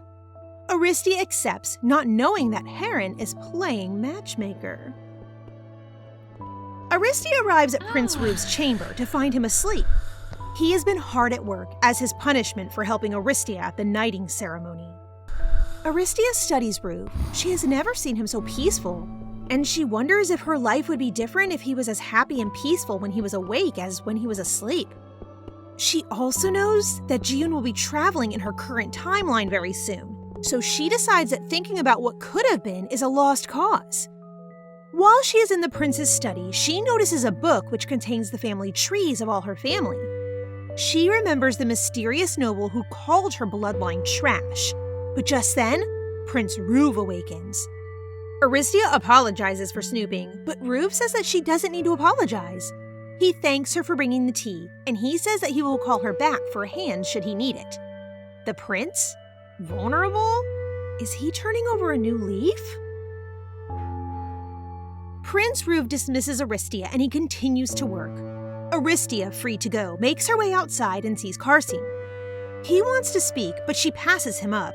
She is too busy thinking about the book she found in Ruve's room. The House of Sonia, which had the rank of a baron, was definitely a part of Aristia's family tree, and her mother was included in that house as well. If her mother was an aristocrat as well, Aristia doesn't understand why Duke Zena called her and her bloodline vulgar. Aristia decides to ask her father's knights, and they reveal that her mother was the last descendant of House Sonia. House Sonia served House Monique, and Kyrian originally had another engagement that he broke off to marry Aristia's mother. In fact, Kyrian was engaged to Duchess Irenia, the sister of the Emperor. Aristia resolves to ask her father about the matter when he is ready to discuss it, and the day before founding day, she gets ready with her maids. Aristia's hairpin breaks, and Aristia wonders why the pin was so thin in the first place. She is visited by two young women, Antea and Catherine, and they inform Aristia that the manufacturer of the pins doesn't want to cooperate with Aristia. The jewelry manufacturer has rejected all offers made to work with the houses of Antea, Catherine, or Aristia, so decides to travel to him in order to try to convince him.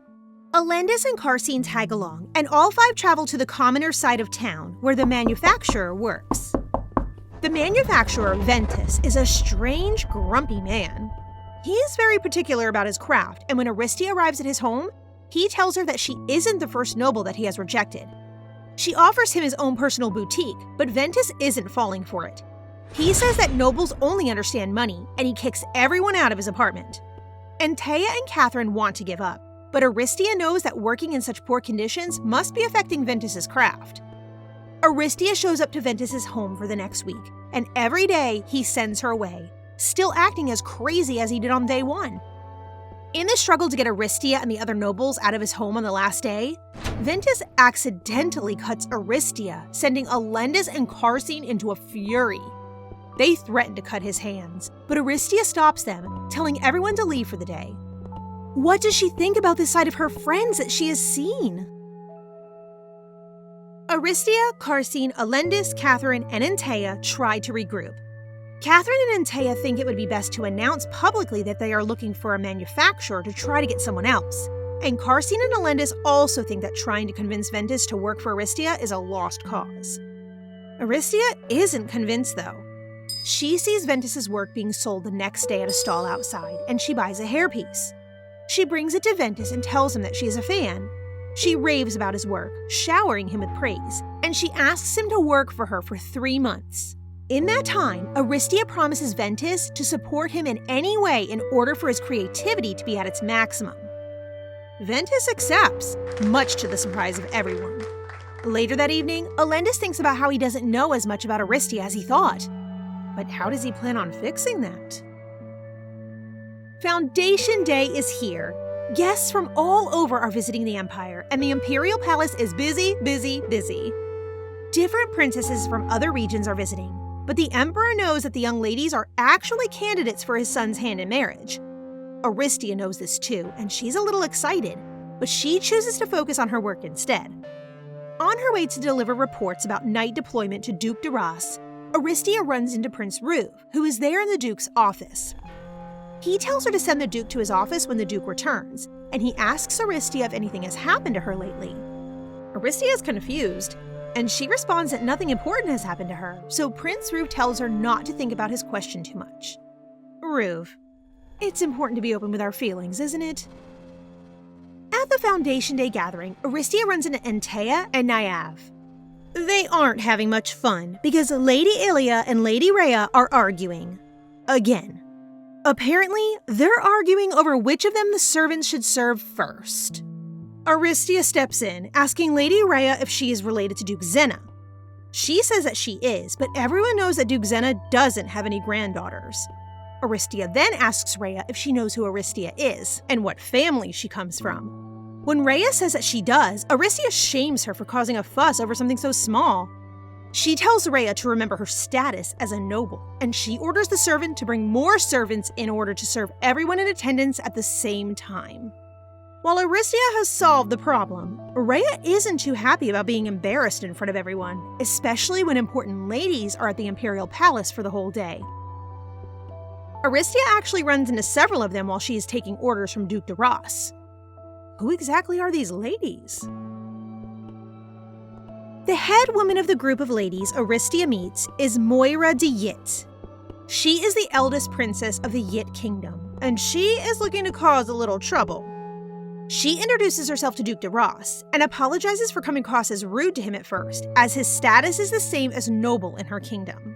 However, her status as a royal family member means that she is above Aristia in any case, and she wants to make sure Aristia kneels. However, just before she's able to, Prince Ruve passes by, and Moira lets her endeavor with Aristia go in favor of greeting the prince. Moira makes a show of introducing herself to Ruve sweetly, telling the prince to call her Mona as a nickname.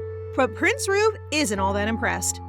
Moira is a persistent gal though, and since she is here to try to marry Ruve, she wants to woo him. She asks him to spare some of his time and spend it with her, but Ruve declines, claiming that he is busy. Prince Ruve makes his leave, and Moira chases after him, but not before she casts a mischievous glance to Aristia, who watches them both leave. She might be a sneaky one, and Arkent thinks so as well. He tells Aristia that Moira may be aiming for the Empress title, and that she is the princess that the aristocrats are supporting to be Prince Ruve's new fiancée. Aristia realizes that she may have to serve Moira as a knight one day, but Arkent thinks that the Empire would be better with Aristia as Empress, as Moira is too arrogant to have the people of the land on her mind. For the next few days, Aristia, the knights, and the rest of the guards are busy escorting nobles to and from the celebrations. Karcine isn't having much fun acting as a guard, but while he is outside complaining to Aristia, they both spot someone strangely dressed in the garden of the palace. They watch as Karcine's brother Casine runs up to the mysterious person, and he leaves with them, headed in the direction of a back road that leads away from the palace. Aristia immediately decides to follow them, and she pulls Karcine along behind her.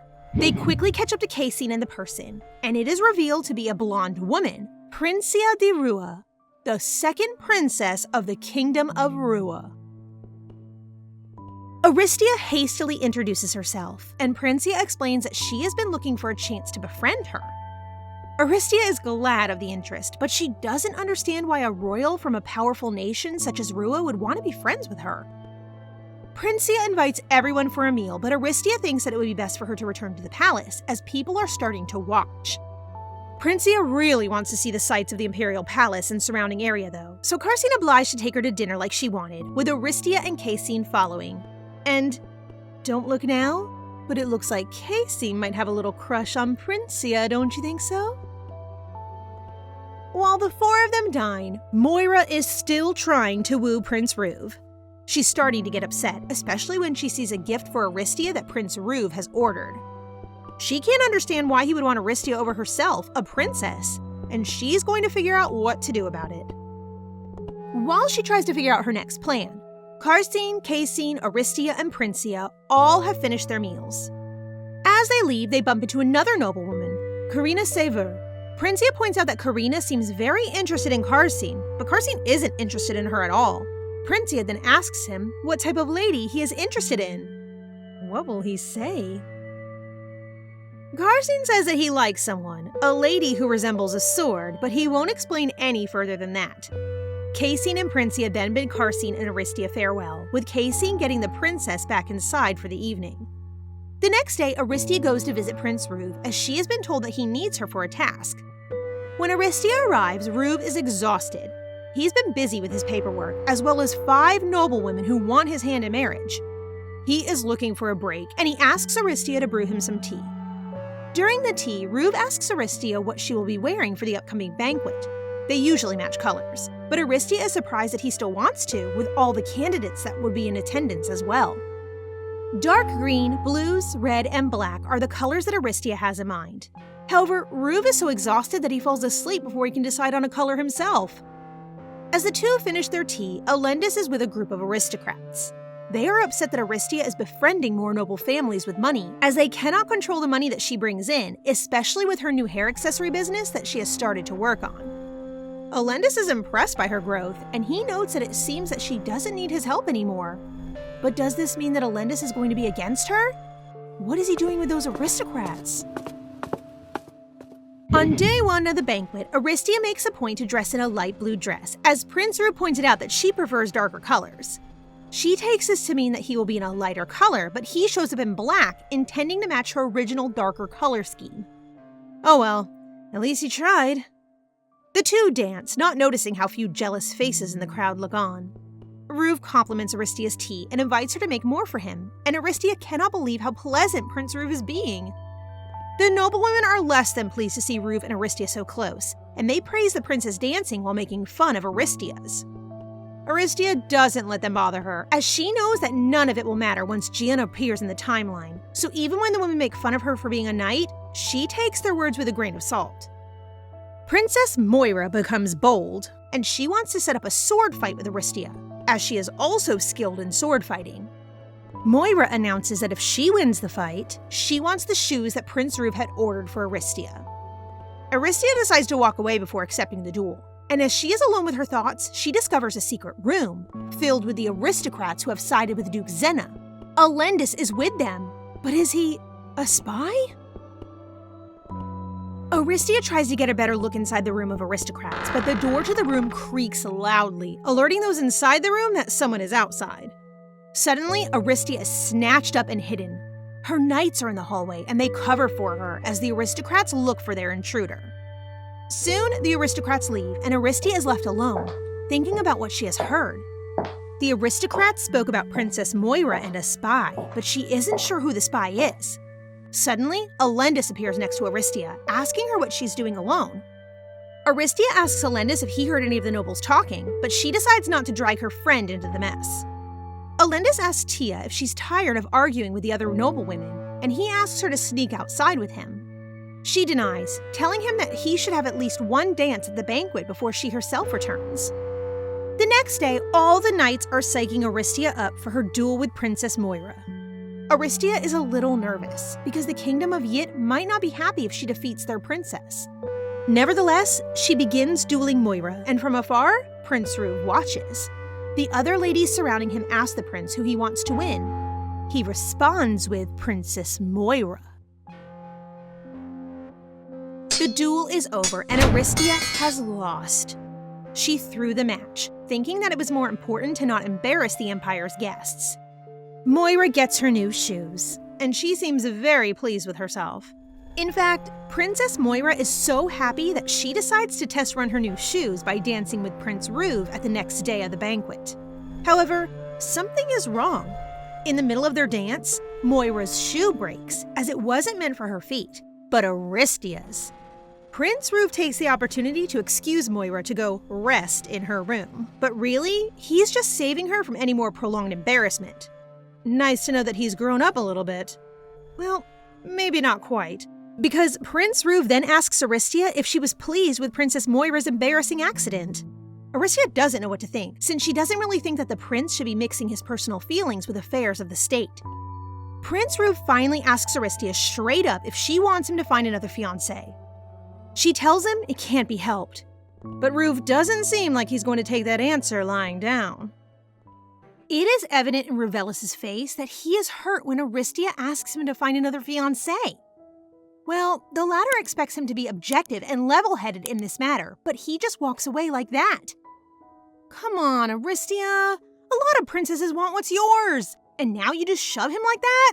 Give him to us, we'll take him. Princia taunts Moira for her desperate desire to become Revelus's fiancé. Aristia summons Heron, hoping to meet Revelus before the banquet, but he is occupied with administrative tasks and cannot attend. Karsine wonders if the prince will work during a foundation holiday, while Aristia reflects on her own previous meeting with him, acknowledging her own harshness. In Revelus's room, Heron brings reports on the kingdoms of Sono and Sopu. Advising him, Heron suggests informing Aristia about their plans to seek her assistance against the princesses. As a subject of the nation, she has to say something, but then Revelus glares at him, which he immediately understands. Good job, Heron, for shutting your trap. The ball turns hostile as Aristia apologizes to Moira for the rumors surrounding her humiliation. Ilya approaches Aristia, criticizing her for bowing down to the arrogant princess. Karina mocks Moira's haughty behavior, but Aristia cautions against the potential consequences their actions may have on the Empire and the royal family if they persist. Aristia proceeds to find a peaceful and quiet place in the garden at the palace where Ruvelis is sleeping peacefully, resting his back on a tree. Even in his sleep, he looks so dreamy. Ruvelis wakes up from the sound of Aristia worrying about him. She immediately stands up to call a doctor, but he grabs her hand and asks her to stay with him for a while. Obviously, the prince really wants her. On most days, Ruvelis looks neat, but as Aristia sees things, he seems a bit untidy, so she assumes that he must be ill. But then, Ruvelis asks if she's had fun during the ball. Of course, she lies about it in order not to make him worry.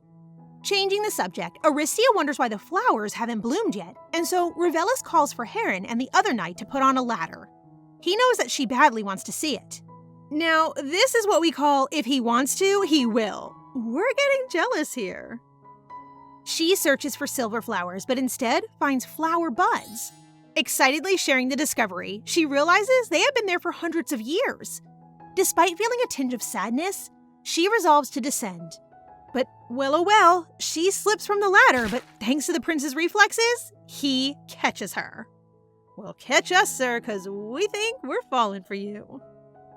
After that day, Alendis visits Aristia during his free time, which ends up challenging Karsine into a chess game. After 10 minutes, Karsine concedes defeat, recognizing Alendis' expertise in the game. Frustrated, he steps out, claiming that his head will explode from looking at Alendis' face. Once Karsine leaves, Alendis presents Aristia with a box of ribbons in various colors. Aristia takes a seat as Alendis gently brushes her hair and suggests they visit the town since the festival will continue for a few more days. Alendis' gentle touch lulls her into an unintended slumber. Upon awakening, she notices him savoring the scent of her hair. Alendis, aware of her presence, offers a smile before departing through the door. Soon after, the royal guard arrives, summoning Aristia as instructed by the prince. While walking, Ruvelis asks if she's still determined to succeed her house, and she responds positively. Aristia is about to break the silence when Ruvelis spots two people in the garden without his permission. Heron informs him that it's Beatrice, the princess of Lisa, and her personal guard, Rian. Beatrice murmurs about how she feels like walking on thin ice for the past month, and the reason why she stays quiet in order not to attract the prince's attention is because she's carrying Rian's child. It's cute to find them together, but what is the kingdom of Lisa thinking that they send a princess who's already pregnant with another man's child to be the prince's fiancé? And the worst part is, the two plan to elope together once the festival is over. Clearly, Ruvelis hears everything about their conversation, and if the other nobles find out, it can lead to a war with the kingdom of Lisa. The rain pours heavily, and Heron asks them to go inside the palace when suddenly, Ruvelis puts his royal robe on Aristia. By custom, a knight must not avoid the rain when wearing their uniform, but Ruvelis doesn't want to let her get wet, especially if her uniform is too thin. Yeah, and her brassiere will show, and he doesn't want that either. Back at the castle, Aristia can't help but to think about the issue. The kingdom of Lisa has a very strong army, so the empire will also suffer gravely if it turns into a war. A fiancé candidate who has a child with her guard? What will Ruvelis plan to do? On the final day of the celebration, Ilia visits Aristia to remind her that her father is the emperor's most trusted subject and that she is also the fated one of the prophecy, so she shouldn't let the other princesses roam free. Aristia realizes that Ilia isn't like the other princesses who constantly disrespect her. In fact, Ilia and the ladies of the Imperialists are on her side, ready to support her as the future empress. Aristia and her father kneel before the king and the prince, who are both seated on their thrones. Suddenly, the king asks her who she thinks will be the best candidate for the prince's fiancé, and so she tells them that Princia is more suitable because she is very calm and wise.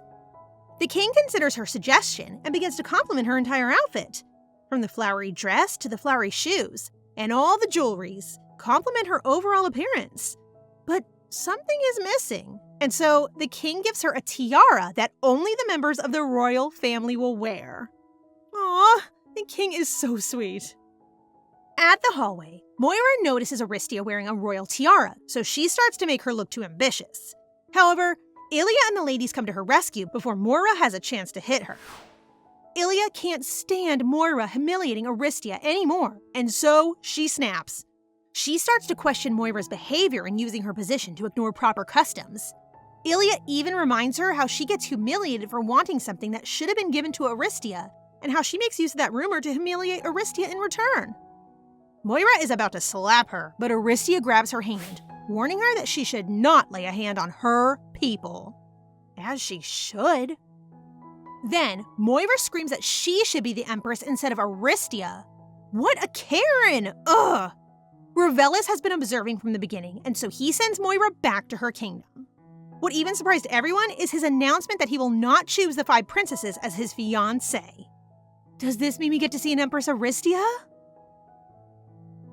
The House of Monique has pledged their loyalty to the royal family, so by wearing the tiara, Aristia has been chosen to become the empress as ordered by the king. All the other candidates are rejected with valid reasons, including Princia, who just disguised herself as a candidate.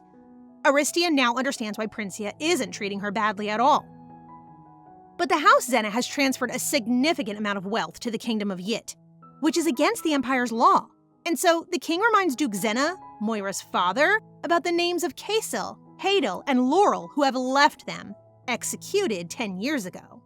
And when everyone leaves to enjoy the rest of the celebration, Aristia asks the king why he allows the princesses to visit if Revelis isn't planning to marry one. The king just wants to respect Revelis' decision, and that is not to name anyone as his fiancée. Aristia knows very well that Revelis is always calm and makes logical and rational decisions, and if he chooses Princia, their alliance will benefit the entire empire. She is still even confused about the real intention behind the tiara, but suddenly, everything makes sense. Girl, don't you get it? He wants us! I mean you, instead. From the pink dress, jewels, and shoes that the prince provides for her, Revelis advances his footsteps and asks her to reconsider her decision because he already made up his mind in making her his fiancée. See? What a sly move, but we love that, right guys? Aristia often compares the prince to the past. Before, he hesitates when he reaches out his hand to her when he requests something, or even when he asks about her thoughts and feelings. But even if Revelis asks her to stay with him, there's still this part of her that is aware enough about Juen. Wait, are you saying, milady, that he will go to her if she appears? No! Let's not overthink, everyone. Revelis can feel it, and so he asks her to look at him as he is. She lies when she says that she is recognizing the prince. But why is she doing that? What for? The next day, Cassian asks Princia's hand in marriage, but the latter turns him down despite his long speech. Of course, it's not right to get married without even dating that person. We aren't Anna from Frozen 1 here, Sir Cassian. Nuh-uh. And so Princia asks him to date each other first. Somehow, Ruth's rejection is a blessing to others. Like us. Aristia, on the other hand, is feeling down seeing how ecstatic the lovebirds are. In her mind, she probably won't be able to love someone with such innocence like that again. She won't be able to return anyone's love even then, and she will keep comparing the past to the present just to drown herself in confusion, feeling suspicious and uneasy. She's just afraid of being abandoned again. Don't we all, though? Carsey notices how she looks at the lovebirds with such admiration, so he holds her hand and asks her to give him a chance. Carsey laughs, so she thinks that it is just one of his pranks. I can't believe someone can be this dense. Even the prince noticed it from a distance. Back in town, Elendis asks for Aristia's hand to dance. They look so cute together that people start to mistake them as a couple. Then, they enter to witness a shadow theater with a lot of people inside. Aristia can't shake off the idea of shadow no matter how hard she tries because the shadow of the past always follows her. She realizes that she keeps on denying her past memories, leading to being in denial of her past self. The show ends and Elendis is somehow distracted. When they leave the theater, he notices how happy she is to receive a flower. She said that it is her first time receiving such, and so she wants to take it home. Elendis decides to stop at a restaurant to eat before heading home. While waiting for the food, Elendis surely takes his time to buy a bouquet of flowers because he wants to be the first man to give her that. Aww, how romantic. Then, he kneels on one knee and confesses his love for her. He doesn't care if she becomes the heir of their house one day. He can wait as long as she needs. He suddenly rests his head on her shoulder, his face looking down on her chest like a child who just waits for a mother's embrace. Aristia knows all along that he has feelings for her. However, she has a glass heart shaped by unconditional loyalty. I feel bad for Alan. He doesn't deserve to be hurt like that. Come to us, Alan. We'll take good care of you. She doesn't want to lose her friend, but she doesn't want to lie to him either. Honestly, it was quite selfish when she didn't give an answer before things escalated like that, just because she didn't want to lose him. When Aristia became 10 again, she was suddenly showered with love from her father, and she wanted to hide inside that shell. And that was when she met Alendis. His father and servants are constantly knocking and calling out her name, worried as to what has happened to her, but she can't stop crying for rejecting the first person she considers as friend. Back when they were still 10 years old, he dragged her out into the real world when she was alone. He was like a brother to her that she willingly followed him without question because he comforted her so warmly. But their relationship was bound to be shattered by her glass heart of unconditional loyalty. What exactly is this unconditional loyalty? Do you guys have something in mind? She was able to open her doors to let other people in. Thanks to him, she became happy, but at the same time, her heart never skipped for him. Ouch. I feel so bad for Ellen. After their daily training outside, she would always play chess with Alendis, but she never won even once. She noticed how he always used the bishop as his weapon, while she was obsessed over the rook and knight. Then it was the time when he influenced her to utilize the other pieces, such as the queen, the strongest of them all. But in reality, it doesn't suit her. All she has is the rook where she can stay in the corners of the game, hiding in the shadows forever like a castle that won't open no matter who comes. Sturdy so that it won't crumble until the real queen arrives. Alendis was a genius kid who was able to solve a certain formula at the age of 5. Can we copy and paste your brain genetics, Alan? We need it. However, his parents only adored Alexis, his younger brother. In fact, he hated them all. Then one day, he heard about her by chance. His parents were talking about Aristia as Alexis's bride, despite being chosen to be Ruvelis' fiancée. He pondered why his father, a cold-hearted man, desired the empress as a bride for his brother, whom he often deemed foolish and feeble. Then, an idea struck him, offering an opportunity to prove himself worthy of becoming the heir of House Verita. When they were 10 years old, he began interacting with her, partly driven by jealousy. It was during this time that he discovered Aristia's resemblance to himself, particularly in her yearning eyes, longing for love she had yet to receive. And then he started planning to direct that madness and blind obsession to him because of greediness and desperation to keep her. And because of that, he willingly took a fake oath asking her to become his lady. Hold on. I take back my words about feeling bad for him. Aristia doesn't deserve such a manipulative man like him. Shoo. He was sent far away to join the relief operation, and when he came back, Aristia had already made friends with Karsi.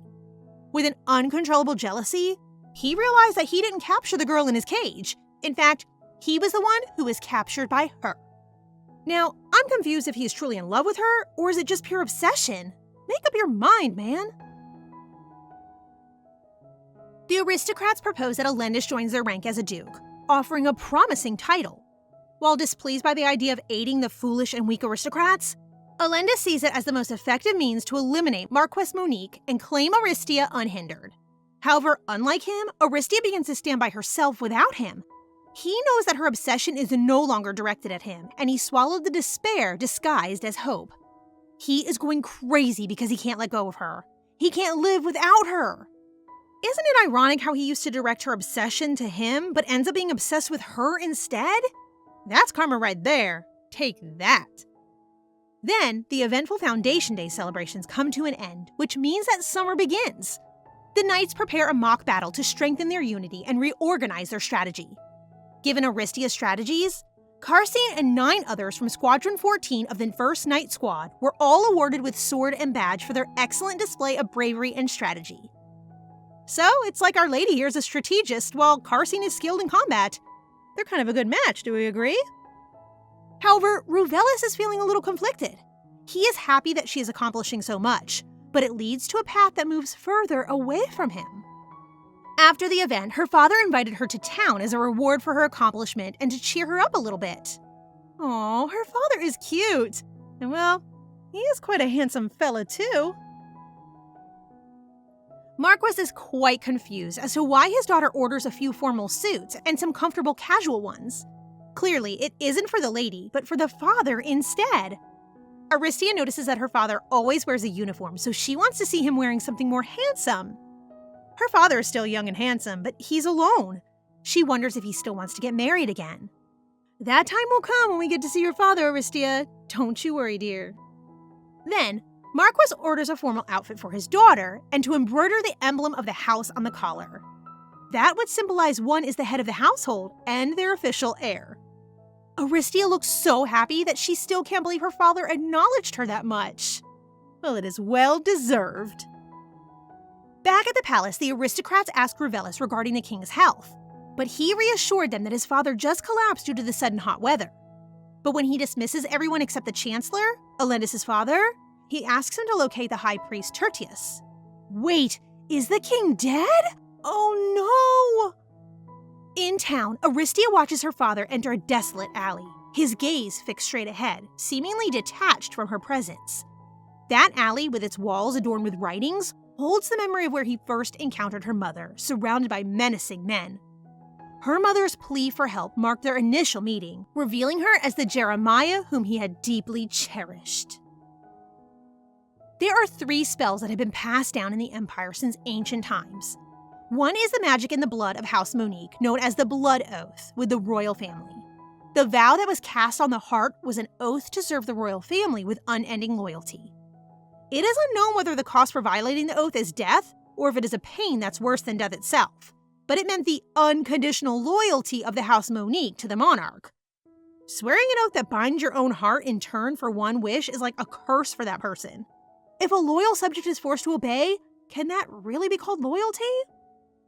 But something still feels off. If her mother was part of the Sonia, the House of Baron, then how did he meet her in an alley where the common people live? Back in the palace, Carsine is surprised to know that his father dated her mother before they got married. Well, many do think they were an arranged marriage, but for Cassine, it was love at first sight. By royal order, all members of the House Laurel in the palace were killed, but then Carsine's mother, Erinia, was inside. Betrayal and assassinations were common occurrences back then, and a night covered in blood could have killed her at any moment, but Ernia just stood there proudly, even without a weapon. That was when he fell for her. It means that the obvious look of disgust on Ernia's face shot right through his heart. 2 months have passed, and it is revealed that Princess Beatrice from the Kingdom of Lisa is wedded to her guard, and the one who impregnated her, Rion Feathen. They say in the Empire since Rion now holds a position among the knights. Due to that, Carsine frequently visits there to learn the sword-fighting techniques of Lisa, together with Aristia, who is left out by him since he is so focused on training with Rion. Oh, Carsine, the man with priorities. Admirable. Meanwhile, Aristia is left thinking about Beatrice's situation and how the Kingdom of Lisa won't just let go of it. Later that night, Aristia and Carsine are on their way home, riding a carriage with Rion seeing them off. Suddenly, their carriage halts and a group of men covered in black with swords surround them. Don't you dare ambush our baby boy and girl, or we'll fight you. Ugh! They are assassins from the Kingdom of Lisa, sent to make Rion pay for what he has done with Beatrice. Aristia, Carsine, and Rion fight the assassins, and despite their skills, they are at a disadvantage due to the great numbers of the assassins. Moments later, the royal guards come to the rescue. Hurry up, slowpokes! Can't you see the babies are sweating already? We can't have that, understand? Meanwhile, in the palace, Revellis keeps on asking about his request regarding the high priest, when someone calls his name. It is Tertius, the third root of Vitha and the high priest.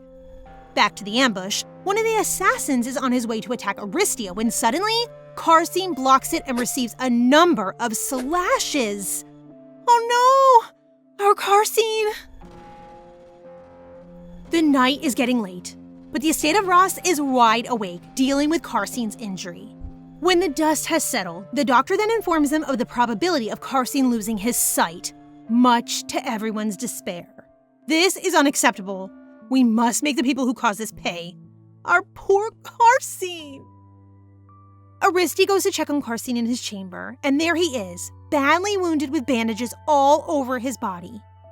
Worry and guilt consume Aristia as she sees Casina's eyes covered in bandages. Casina then assures Aristia that his condition is just nothing, and his injuries will heal in no time, trying to joke about it to lighten the mood. Surely, he's just concerned that Aristia will blame herself for what happened to him. He's not only handsome, he's also a good friend. He shrugs it off, doesn't want to talk about it more, and wants to rest, so Aristia makes her exit when Casina warns her about the assassins. Aristia bids her farewell and comes home, and just upon her arrival, Revelis follows, bursting out of his carriage and running to her. Worries consume Revelis as he checks on Aristia. Looks like someone's turning a new leaf. Right about time. He then updates her on the actions taken in response to the attack. All of a sudden, Aristia breaks down as she blames herself for what happened to Casina. Revelis then shakes his head and tells her that she's never at fault, so she shouldn't blame herself. To further assure her, he informs her that he sent the high priest to House Ross. True to Revelis' word, Tertius arrives at Casina's house and thankfully treats his eyes. Woo! After hearing such great news, Aristia cries with relief. Aristia then invites Revelis inside her house, but he declines as he has already confirmed that she is safe and well and goes on his way. Oh, have someone worry for you like this? Is it too much to ask? The next day, Aristia visits Casina and is relieved to see that his eyes can see already. After assisting Casina with eating, Aristia makes her exit, and at the door, she stumbles upon Alendis. In the Empire, Aristia thanks Revelis for the kindness he has shown by sending Tertius to Casina. Although Revelis is confused and somewhat annoyed on why she's so grateful for Casina. Jealous much, sir? Revelis is then called for a meeting, and Aristia meets the royal guards and thanks them for their assistance in the ambush. She then discovers that it is Prince Revelis who ordered the royal guards to secretly watch her since the day before the Foundation Day celebrations, and not the Emperor as she had thought. Afterwards, Heron, Revelis' butler, tells Aristia that the ambush was probably for her. Why could that be? Back at the Ross estate, Casina and Alendis talk about the ambush, and Casina tells Alendis that the assassins who attacked them were disguised to show that they were from Lisa. It is then that Alendis realizes who is the real mastermind of the attack. Alendis confronts Duke Zenit about the ambush and is able to confirm that Zenit is indeed the one behind it and his target is Aristia. You sly old fox. How dare you? Our Casina got hurt because of you? You will pay for this. But then Zenit tells Alendis that he is part of it since he joined hands with the aristocrats. Guilt consumes Alendis as he realizes what his actions led to. In the palace, Aristia worries about the attack after what Heron had told her. She then realizes that she is surrounded by people who look out for her, and that her change after returning from the past has brought so many changes to the people around her. On the other hand, the day when the delegation to the kingdom of Rua will be leaving has come, and Alendis is part of it. Casina talks with Alendis, and all of a sudden, Alendis throws his sword to Casina, saying he doesn't need it anymore. Casina confronts Alendis about it when Aristia appears, calling for Alan. In Alan and Tia's conversation, Alan gives a lot of reminders to Tia, which to her seems like he isn't coming back anymore. It is revealed that Alendis confessed to the Emperor and the Prince all his misdeeds upon joining hands with the aristocrats, and it is given a mission for his punishment. Tia then begs Alan to tell her that he will return, but instead, he promises that he will continue having his feelings for her, even though it is unreciprocated. Hats off to you, man. Alendis then makes his way to his destination. Duke Zenit isn't pleased with Alendis' actions and is planning to capture the prince. Don't you dare, you old man!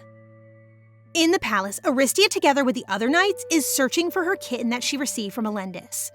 She ends up in the palace garden when she accidentally overhears the prince and the emperor talking about the summer palace, which angers the emperor.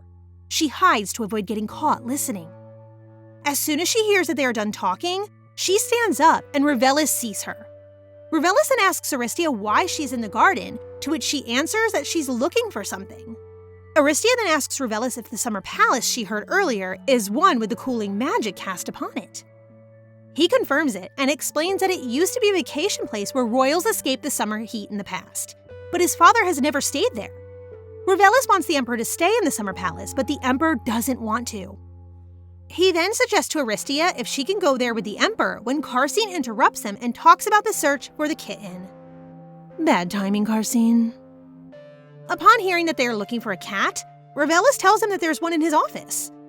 In the office, Aristia finds her kitten, Luna, and after she and Castina play with Luna, Luna goes to Revelis. As Revelis passes Luna to Aristia, he brings up the topic of her staying at the summer palace, and Revelis manages to find a way to convince the emperor to stay at the summer palace. In the summer palace, Aristia reads a letter she received from Princess Princia, who is now the next Duchess of House Ross. The emperor then calls Aristia for tea, and they discuss their stay in the summer palace. As they talk, the emperor tells Aristia that Revelis also looks out for her well-being and wants them to stay at the summer palace to protect her.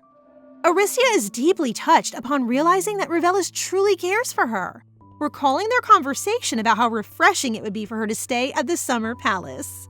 Aw, isn't he the sweetest?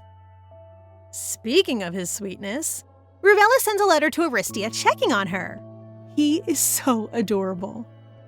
Aristia and Castina are having their practice duel, and Aristia keeps hearing a weird whirring and clicking sound of a mechanical wheel. Suddenly, Marquess Kyrian rushes to the summer palace to deliver urgent news. Aristia, upon seeing her father, rushes to follow him as it has been 2 months since she last saw him. She still hears the weird sound that bothers her.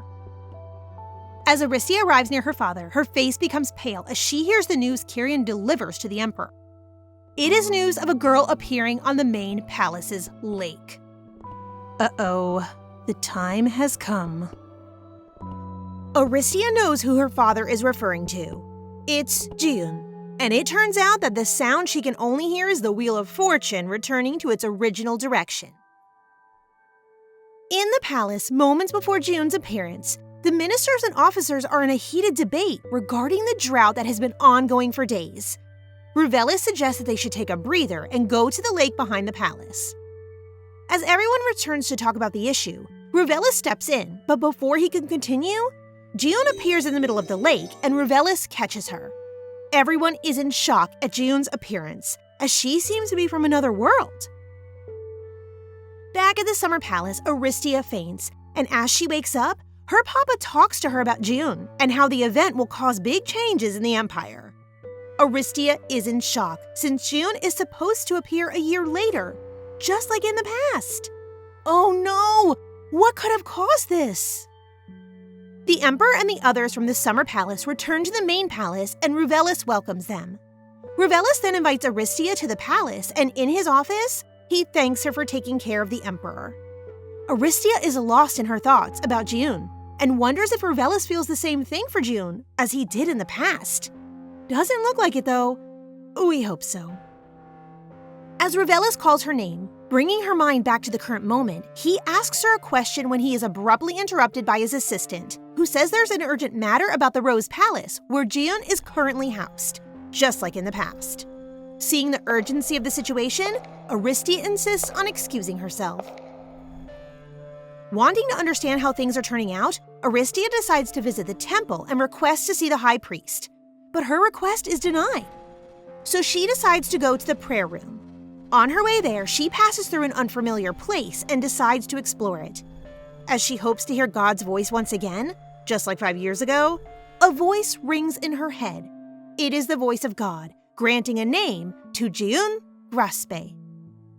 The next morning, House Monique receives an invitation for a council meeting from the palace.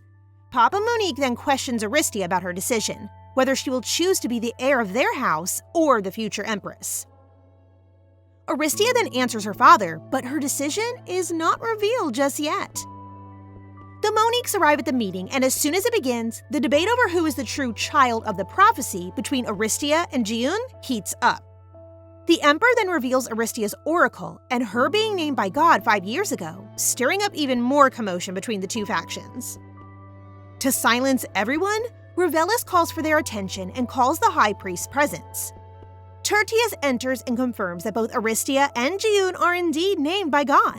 And to answer who's considered to be the child of the prophecy, Tertius names that June is the one and only. Meanwhile, Aristia already saw this coming, as it is the same as in the past. But wait, Tertius still has more to say. Tertius continues that Jiun, as the true child of the prophecy, is insisted by the temple themselves, which means that he has a different view of the prophecy and determines that both Aristia and Jiun are the children of the prophecy. He also adds that both ladies possess divine powers, the blessing of God. Tertius is considered to be a very special being, since he is one of the 6 high priests, born with the divine power of Vita. So his opinion regarding the prophecy has a greater impact than the official opinion of the temple. When the morning meeting concludes, Aristia is checked on by her 2 friends, Antea and Ilya, which she deeply appreciates.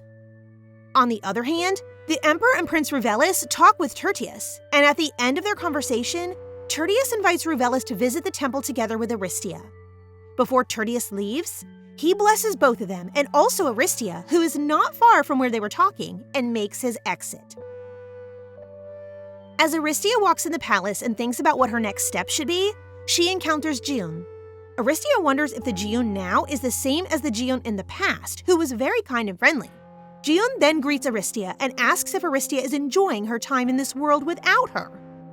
There is an evil aura that Jiun gives off right now. It seems like the tides have turned. The friendly Jiun from the past is now gone.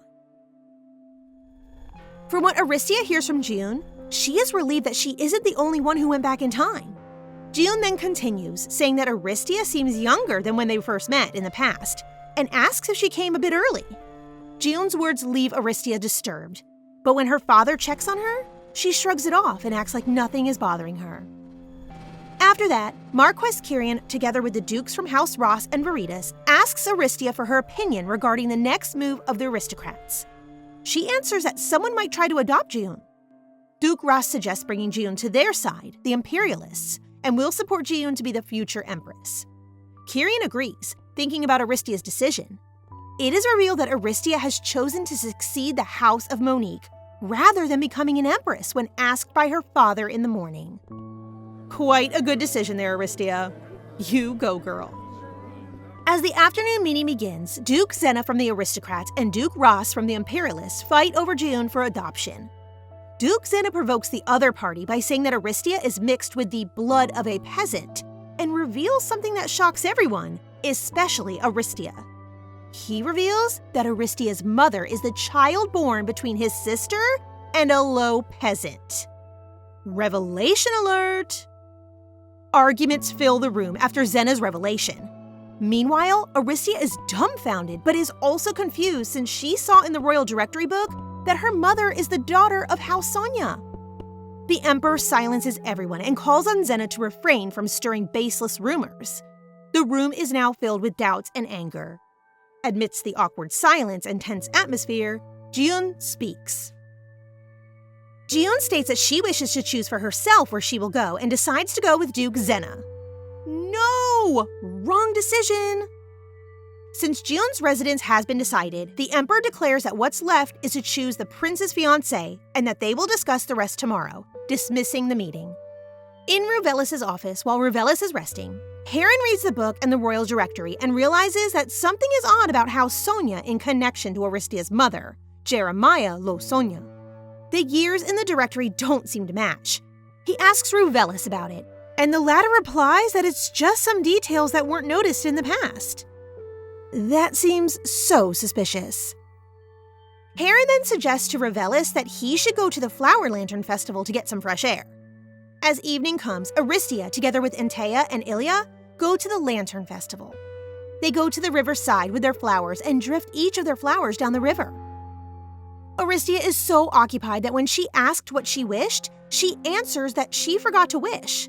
So Antea and Ilya went to buy one more flower for her so she can drift it again in the river and make a wish.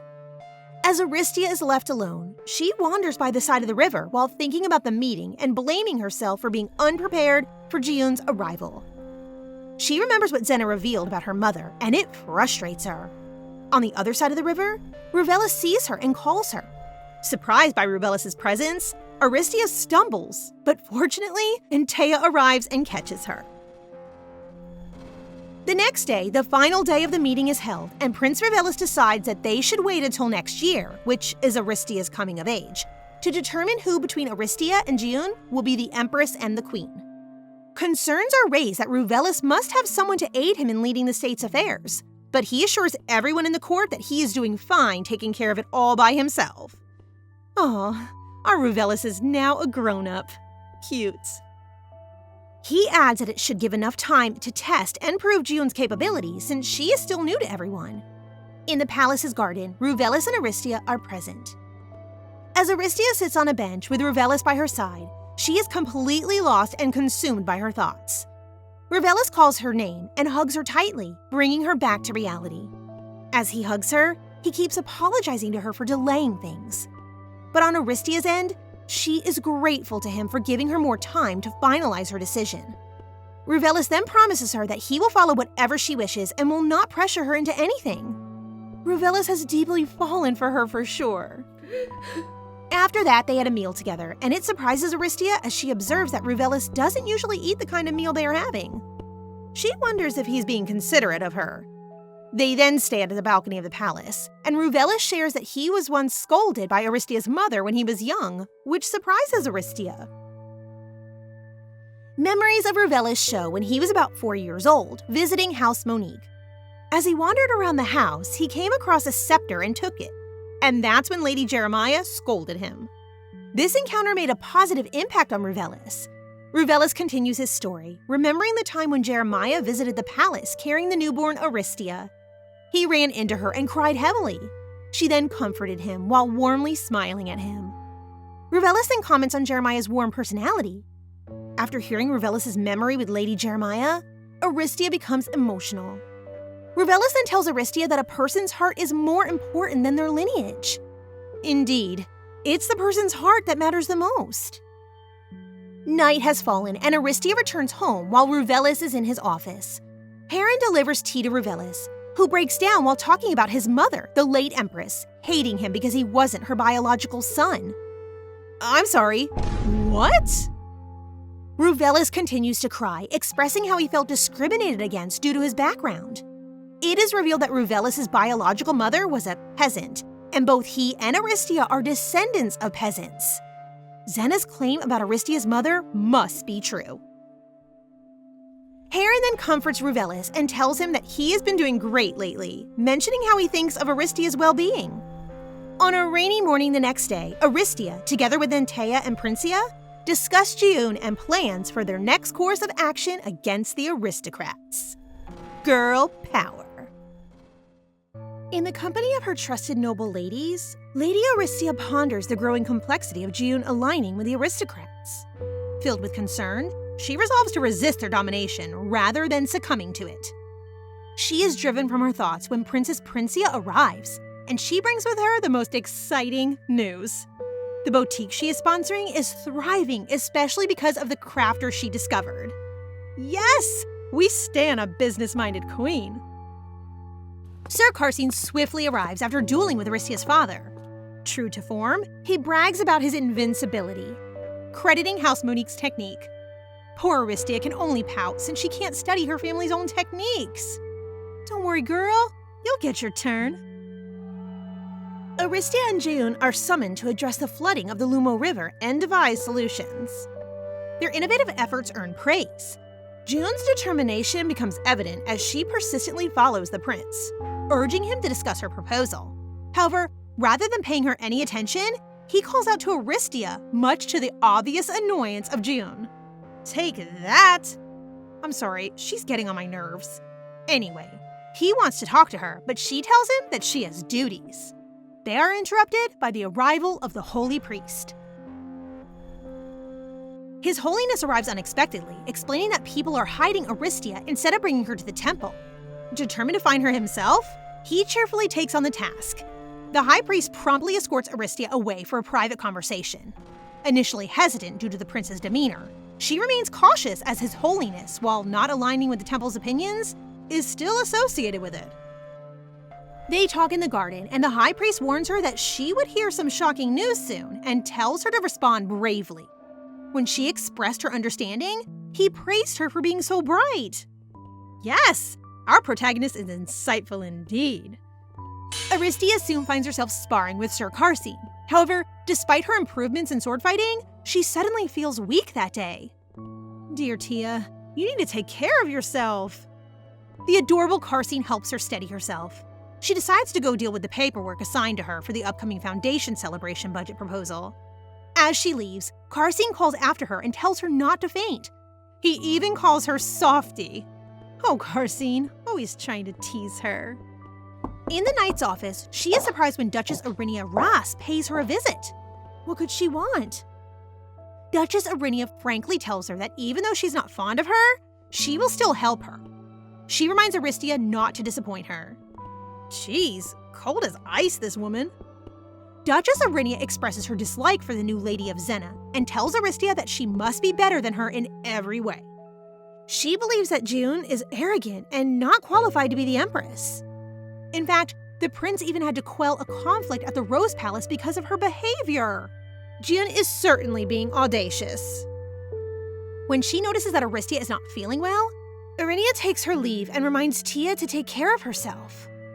Aristia then notices a box on her desk, and in it, a beautiful dress. It is from Carsine, and he even left a note. How sweet. Summoned once more, they present their budget proposal to the Emperor and the Prince. June's indifference towards the hardworking staff and knights becomes apparent in her proposal. She expects them to stay in the heat to discipline them. My God, how insensitive. As Duke Zena insults Aristia's proposal, she swiftly tries to explain it. But before she can continue, she becomes dizzy. The prince instantly starts looking worried when she stumbles. Concerned much, Revelis? Aristia is hearing the voice of the one god, telling her a new prophecy. On the second day of the celebration, it is Aristia's turn to host the banquet. Carsine and her look stunning. They're even wearing matching clothes. She is lost in thoughts about all that's happening. However, she is driven out of her worries when she notices that Carsine is staring at her intently.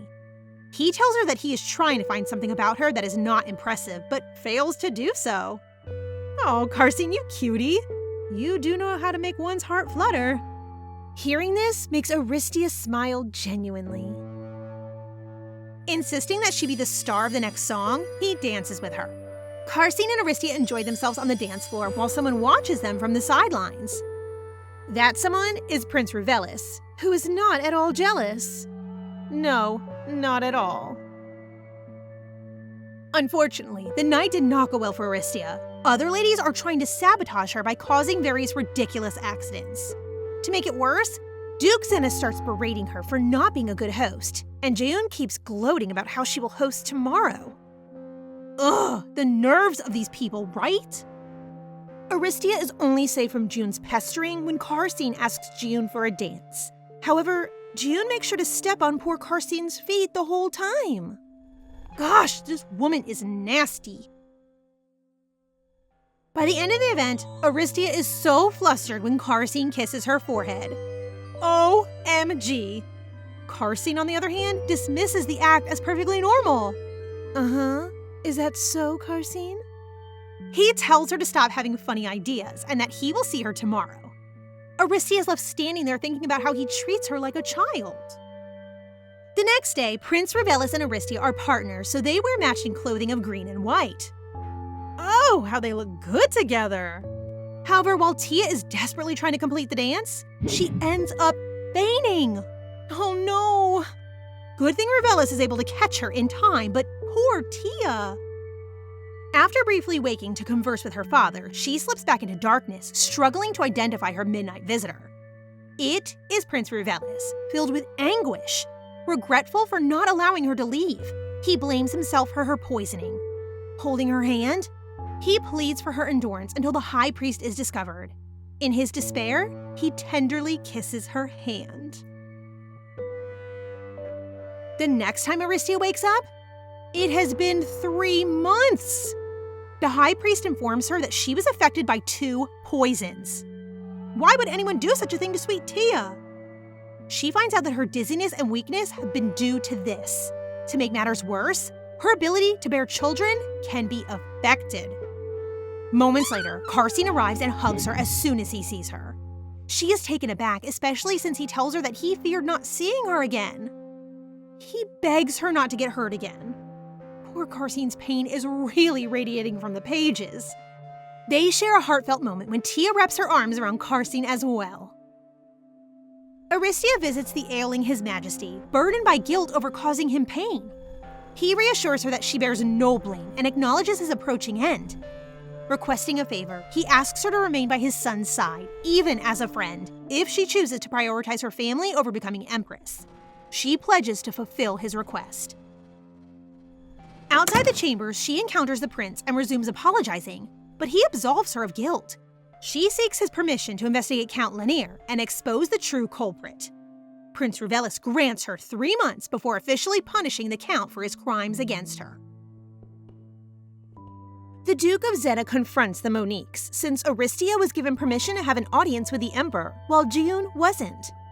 He goes and implies that the Emperor shouldn't have allowed the cause of his illness near him.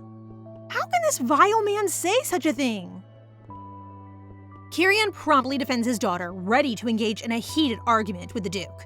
Their confrontation is interrupted by a cheerful man who informs Marquise Monique that the Duke's concern lies with the Emperor's well-being. This person is just so sus. He is Lord Miliua, and a member of the aristocrats. He greets Aristia and starts acting all friendly. Aristia, on the other hand, is becoming more sure that June is one of the culprits for her poisoning. She is determined to not stand by and will do everything to protect herself. Go, girl. Show them who's boss. Tragic news spreads throughout the Empire. The Emperor has passed away. Ruvelis Kamaluddin Shana Castina ascends as the new Emperor, and Aristia, filled with tears, gazes at him, recognizing the loss of a remarkable man. The funeral is a somber occasion, marked by tears shed for the departed Emperor. Aristia observes Ruvelis, determined to suppress his emotions with a stoic facade. Moved to support him, she approaches, kneeling and holding his hand, urging him to stay strong and overcome his grief. Ruvelis reveals that his father's sole concern was the Empire. Aristia counters, asserting that his father loved him deeply. However, she notices June attempting to approach the Emperor, thwarted by the guards. Despite June's frustration and displays of status, Ruvelis disregards her and beseeches Aristia to remain by his side, unable to face his solitude. Recognizing the weight of his request, Aristia surprises him by agreeing. Aristia and the Emperor Ruvelis find themselves in the garden. In that solemn moment, they talk about their fathers. Aristia explains to him that she wasn't always close to her father. She even thought that her father did not love her. The Emperor asks her how they became so close now. She answers that it was because of a time when she had a nightmare and felt alone in the world. When he was there for her, she realized that he loves her even though he can't express it openly. She tells the Emperor that his father was the same. His father trusted his judgment tremendously and is proud of him. He was strict with his son because he will one day be responsible for the whole empire. The Emperor opens up to her as well. He tells her that he was jealous of her when they were young because she is loved by those he wanted to love him, even his own parents. He confesses that he hated her. Aristia realizes that this could have been the reason why he hated her in the previous life. Even though she isn't sure she can forgive him, at least he understood why he was like that. She is still having a conversation with him when all of a sudden, feels something on her shoulder. The Emperor is resting his head on her shoulders and is now fast asleep. Oh, how romantic is this? She wants him to be comfortable, so she made him lie on her lap instead. Oh, how cute! If only this was not such a sad day for them. The next day, she finds herself in the Emperor's own chambers. Fortunately, no one saw them. His Majesty has left her a note, thanking her for being with him for the night. Aristia can't help but smile. Aristia receives 2 letters with conflicting messages. The first one is a summon for her to attend a political meeting, and another is from His Majesty, telling her to not go to the palace. Despite the Emperor asking her this, she is determined to finish this once and for all. The opposition is relentless. They insisted that June is a much more suitable candidate to be the Empress. They remind everyone of Aristia's goal of succeeding in their house's name. The Emperor is quick to say that Princess Zena, aka June, is yet to be recognized as a lady. Yikes.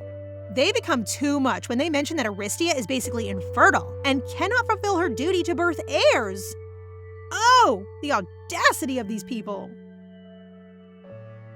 Aristia has had enough. She boldly declares that she doesn't intend to be empress anyway.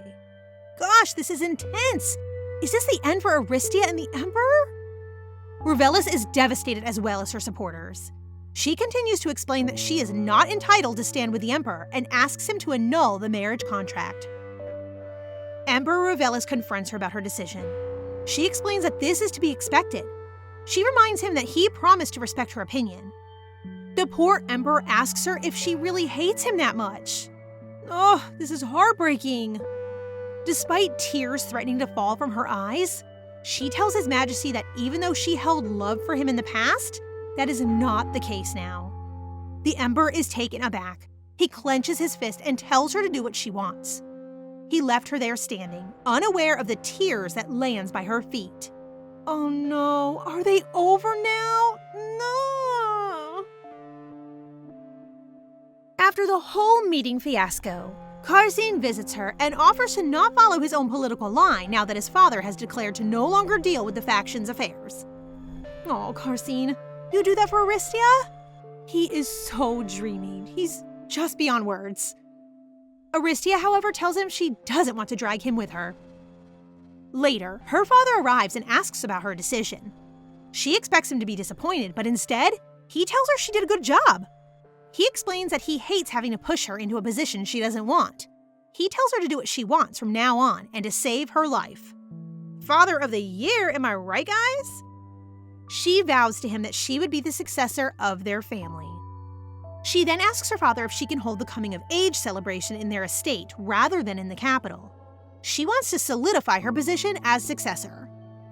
Aristia visits the temple some days later. While speaking with His Holiness, he tells her that she resembles her mother so much because of this. He intends to bless her regularly and asks her to visit the temple every 15 days. Before she can leave the temple, she sees June. She starts accusing Aristia of the most ridiculous things. This woman is infuriating. She accused her of using cheap tricks to attract the prince. She even mentions how jealous Aristia is of her. Upon hearing June accuse her of being jealous, Aristia becomes so angry, especially when she learns that she came back in time to win against her.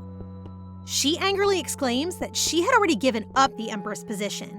She's already taken so much from her. What could she possibly want with her? June is incredibly triggering. No one can blame Aristia at this point. However, she is taken aback when June answers her. She tells Aristia that she's only acting this way because she did not witness how things are when she died. She demands to know what she means, but June tells her she doesn't have to know. Before June leaves, Aristia warns her not to mess with her anymore.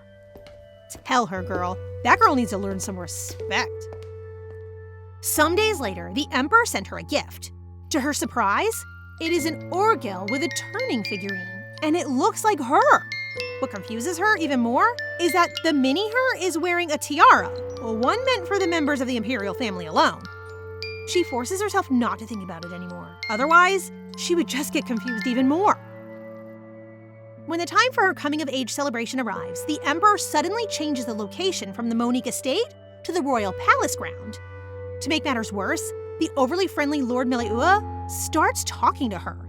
Her suspicions of him grow especially since she couldn't find a single piece of information against him, even though he is part of the aristocracy. During the coming-of-age dance, the emperor approaches her. She then boldly asks him if he can be her first dance in adulthood. He smiles at her and tells her he'd be honored. Whoa! We are swooning. Anyway, calm down. The two dance across the dance floor while gazing at one another. How romantic. After the dance, Aristia regrets not being able to ask him about the meaning of the gift he gave her. She starts getting confused about what to feel if it actually meant nothing to the emperor.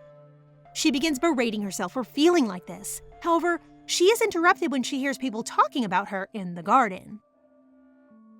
They are making fun of her for supposedly being infertile.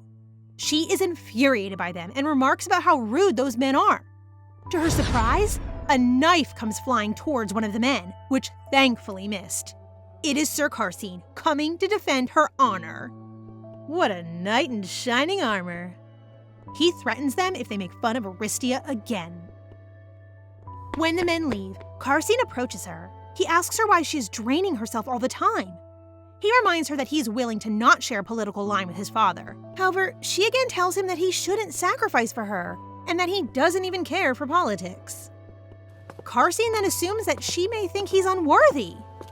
Oh no, what is happening? During the hunt held in the celebration of her coming of age, Aristia decides to go off on her own, since her companion knights are attacked by a bear. She settles near a lake to inspect her horse's wound. Good thing the Emperor arrives and offers her to ride with him instead. OMG, the Emperor on his white horse offering his hand to her? While they're making their way to the barracks, Aristia and the Emperor begin having a chat. His Majesty mentions the silver bloom in the garden, and Aristia perks up and immediately asks him if they bloomed already.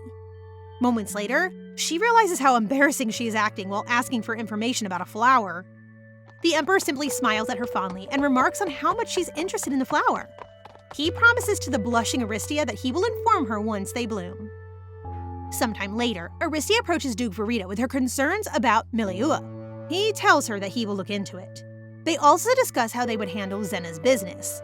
One of their businesses has suffered a blow. She knows that June would have been so furious knowing that it was her who did that. A few days later, the Marquess of Miliua passes away and is succeeded by his heir, the Lord Miliua. Aristia sees him acting suspiciously again, especially since he is not present at the funeral. She is interrupted, however, when she is approached by an angry June. She accuses her of interfering with her work to help the poor people of the city. Rather than be triggered by all the yelling, Aristia simply tells her that she can't even handle the matter properly, especially since June is unaware of the schemes of the temple. They are not helping the poor at all, but selling the supplies to commoners. Rather than telling her the whole thing, she challenges June to find out for herself. Months later, Aristia is shocked that the aristocrats are pushing for her to be empress and for June to be queen this time around. They think that since she is presumed to be infertile, June will be the mother of the heir. Their schemes are quite obvious to Aristia. They're doing this since it's been leaked that she is investigating their ranks. And as expected, the furious June visits her. She even accuses her of still having feelings for the Emperor despite him ruining her life in their previous life. She reveals to Aristia the true nature of the man she loves after she died in the past. She tells Tia that the Emperor turned his back on her. He lost his mind trying to look for Aristia, for a woman who doesn't exist anymore. My gosh, Ruvelis? June calls her crazy and tells her that she shouldn't love him anymore for what he's done. But she tells her that the Ruvelis of this timeline is yet to do all those actions. June concludes that she is just making excuses to love him again. She insists that a person's nature simply doesn't change, and his kindness to her now is just temporary. June's words made her question all the changes she's done, and if stopping the past is enough to find her destiny. Aristia has officially passed the test to become a knight. Way to go, Tia! During the knighthood ceremony, Tia passionately pledges loyalty to the Emperor, leading to her official declaration as a knight. However, surprising everyone present, Aristia unexpectedly begins discussing carrying the blood oath of House Monique with the royal family. Ruvelis is taken aback, desperately attempting to prevent her from speaking, vehemently refusing to listen. However, Aristia persists, recognizing it as the best course of action for both of them. Despite her heart's unexplained longing, she resolves not to allow herself to love again. Resigned, Ruvelis inquires about her desires regarding the blood oath. Aristia requests to be named the 54th head of the House Monique with no other title. Nevertheless, the Emperor categorically rejects her vow, plunging the room into chaos. He walks away and Aristia follows him. She tries to find him, but he grabs her hand and brings her into a room. There, he tells her that he doesn't care what others think, but he is desperately in love with her. I have to admit, I swooned along with Aristia with this one. The Emperor leans down to kiss her, but she pushes him away. Girl, what is wrong with you? We'd do anything to be in your place. You're literally wasting a chance of a lifetime. The emperor apologizes, but he insists that he wants her to be his beloved partner rather than his loyal subject. He wants her to be his one and only. My heart is fluttering. But how about us, dear emperor? Aristia questions why he would reject a beneficial oath for a temporary desire, but the emperor explains that he declined Jiyun as empress despite criticism because he wanted to win her heart. Their conversation is interrupted by the sound of someone approaching their location. They hear the approaching footsteps of Marquis Kirian, Aristia's father. The emperor apologizes for the commotion, but the Marquis assures him that he did a favor by preventing his daughter from making a hasty decision. Aristia is shocked when Ruvelis mentions alternative methods her father could have used to intervene. Curiosity piqued? She wonders what other options exist to escape the situation. The emperor pleads for more time to resolve matters, emphasizing his desire to protect her. In response, her father declares that he will honor his daughter's wishes. Later, in her chambers, Aristia finds Emperor Ruvelis' letters for her when she was unconscious for 3 months. The letter expresses poor Ruvelis' pain during those times. Oh, our poor Ruve. Aristia knows that the emperor is being sincere, but she is unsure if she can trust him. She is adamant that she won't get heartbroken again for wanting him. Days pass, and Aristia assists the emperor with administrative tasks. Observing his pale complexion, she feels a tinge of disappointment, yet he remains unchanged. Suddenly, Jiyun arrives for an audience with the emperor. Surprisingly, Ruvelis stops her from leaving and asks her to stay. Jiyun greets the emperor and presents him with gifts. The emperor thanks her graciously, but he quickly dismisses her since he is busy. Ouch, that's gotta hurt. Good for her. Jiyun takes her leave, seething with anger, even sparing a glare at Aristia. The two go back to discussing paperwork. However, the emperor suddenly faints. Aristia grows increasingly worried and urgently summons the high priest to the scene.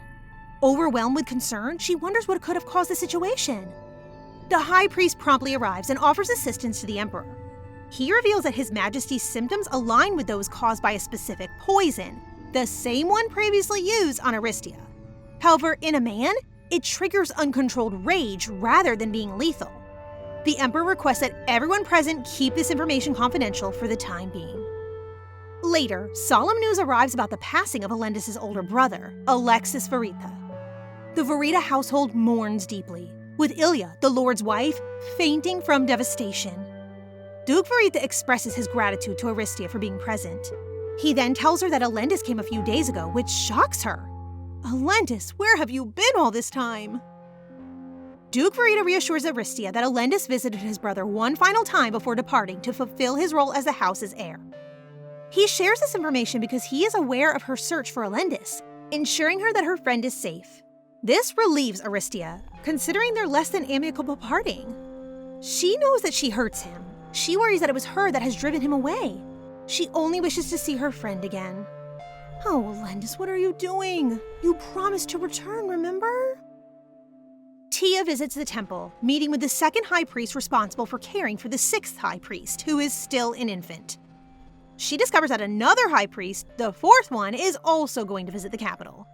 Suspecting that the poison used against her and the emperor may have been smuggled through the temple, Tia strikes a deal with the second high priest.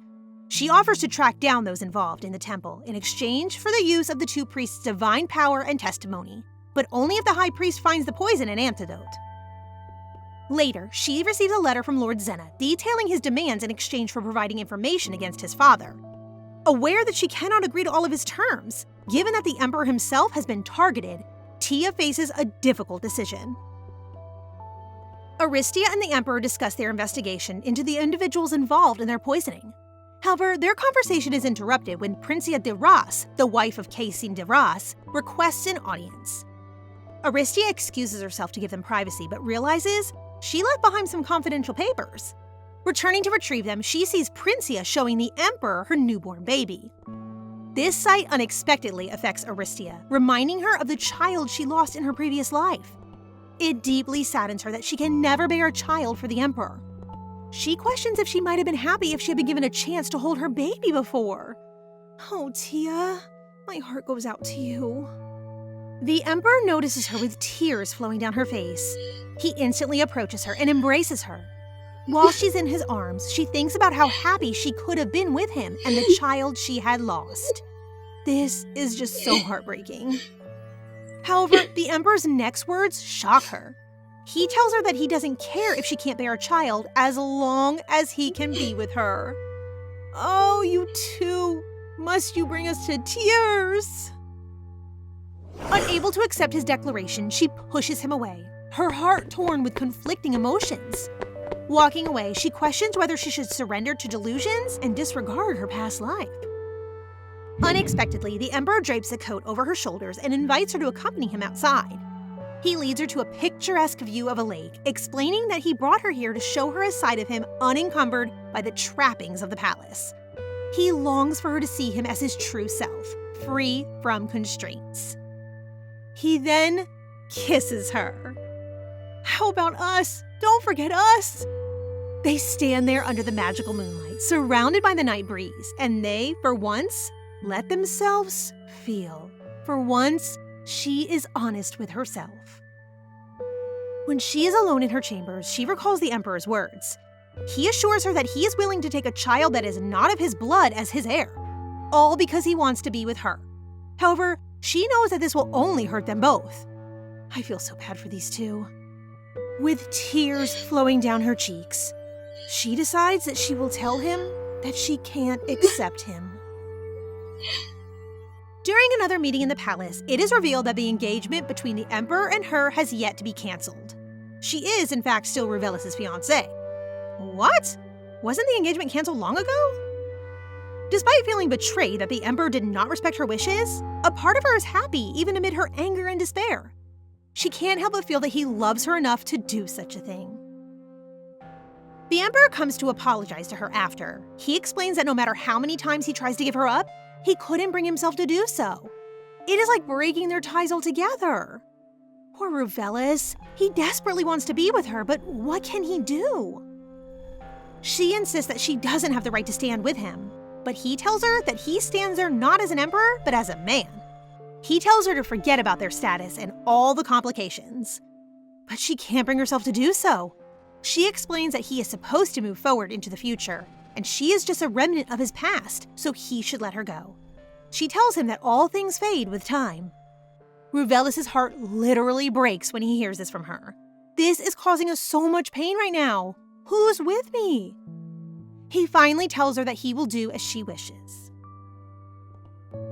During the Foundation celebration, Gion astounds everyone with her divine powers, causing flowers to bloom around her.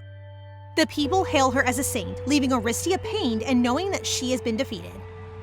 Gion now enjoys the support of the Empire's citizens. Still, we're with you, Tia. Retreating inside, Aristia questions her own emotions, feeling conflicted despite being the one who gave up her position. Her thoughts are interrupted when the third prince of Lisa rudely bumps into her while rushing to leave.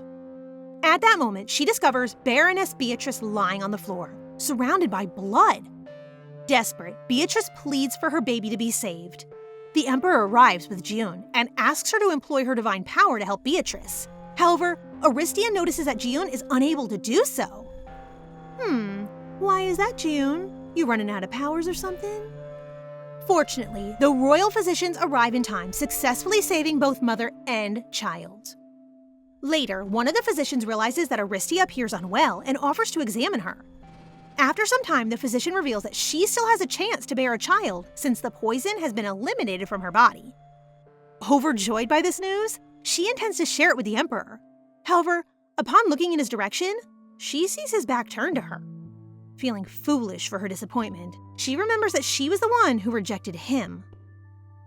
A council meeting is held right after the Foundation celebration. All nobles with rank of Count and higher are required to attend. Something is about to go down. The nobles enjoy a pleasant meal, unaware that the Emperor has a surprise in store for them.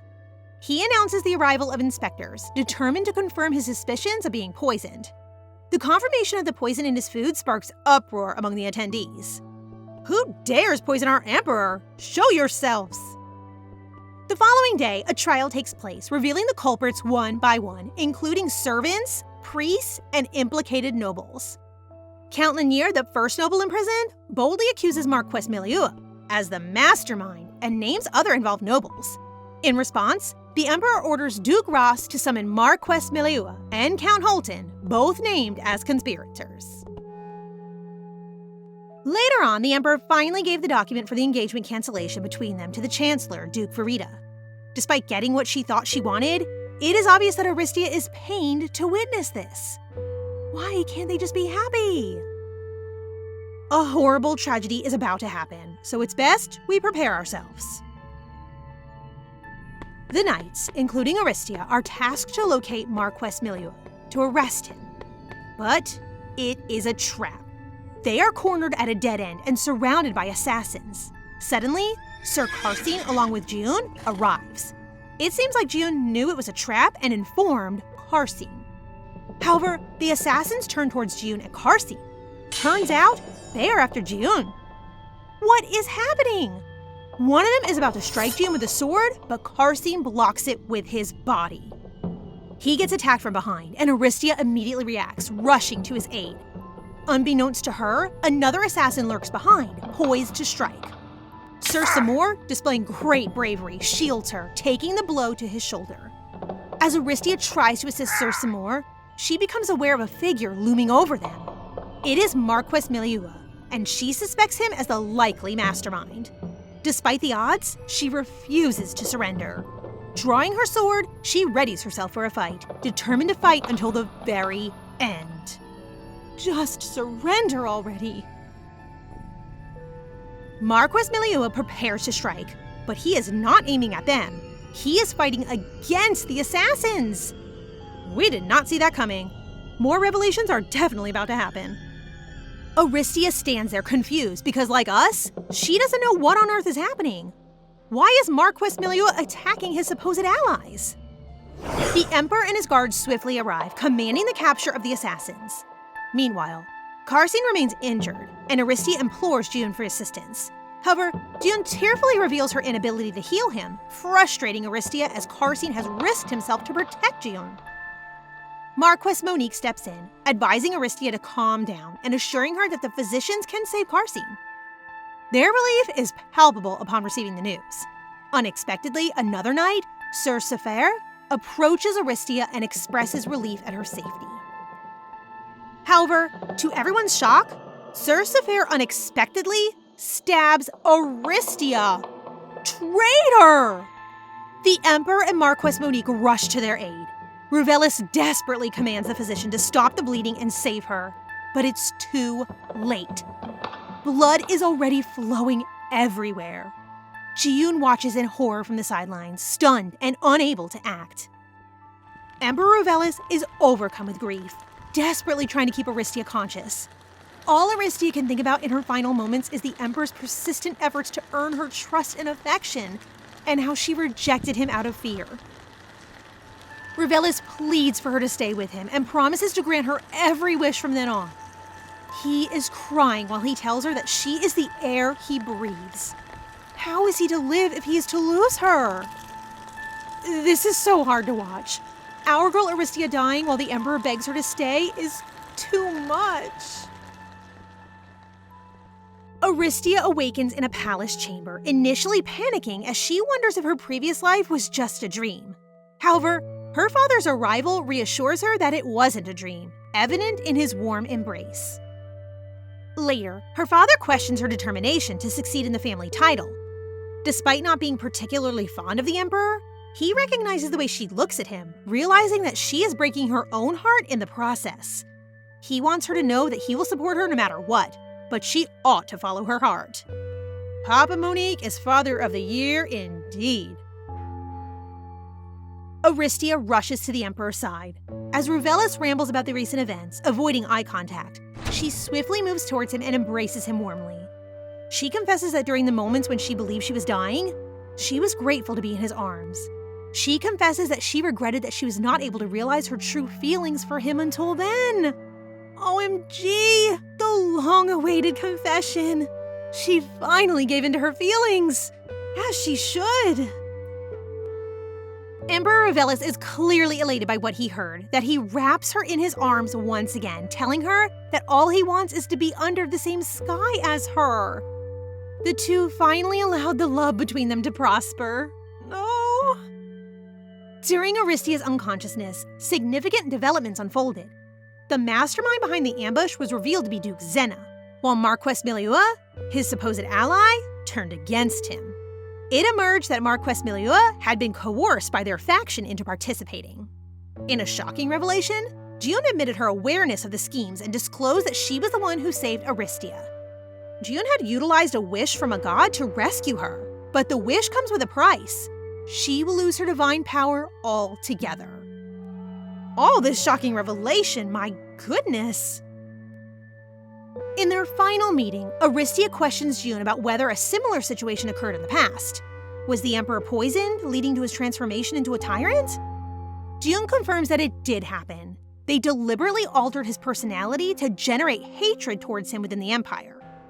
June attempted to assist him, but being from a different world, her knowledge was limited. Eventually, he abandoned her, leaving her pregnant and alone in an unfamiliar realm.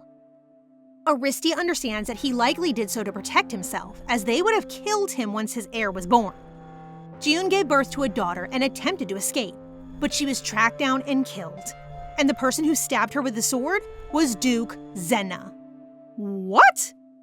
That's why she chose to be adopted by him in this life. She wanted revenge. Aristia tells June that she saved her because the Emperor appeared different during her near-death experience. He no longer resembled the Emperor she knew. At the time, she couldn't comprehend why she was there. In a startling turn of events, June's hood flutters, revealing that her hair has turned completely silver, indicating the loss of her divine powers. Later, Aristia bravely confides her past life's dream to the Emperor.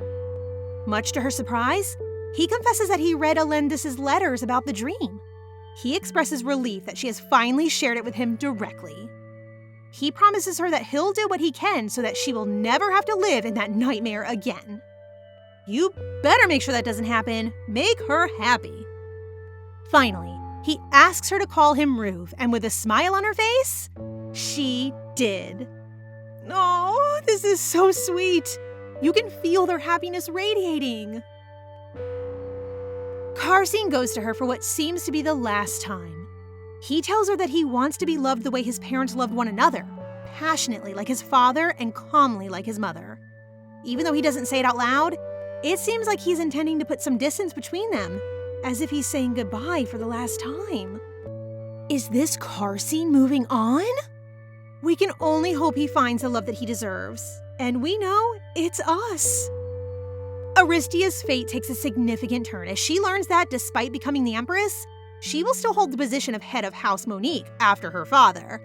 Her successor will be a child with silver hair, not destined to inherit the throne.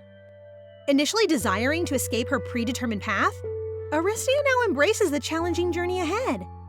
She takes solace in sharing her feelings with Ruvelis and envisioning a shared future. To prove his loyalty and ease her worries, Emperor Ruvelis makes a solemn blood oath, aware that breaking it will cost him his life.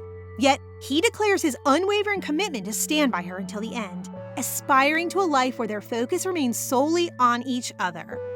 He swears that his love for her will never change. I am literally hanging off my seat right now.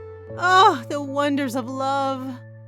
And so Aristia Pioneer La Monique is crowned as the Empress, and Emperor Ruvelis declares her his one and only love.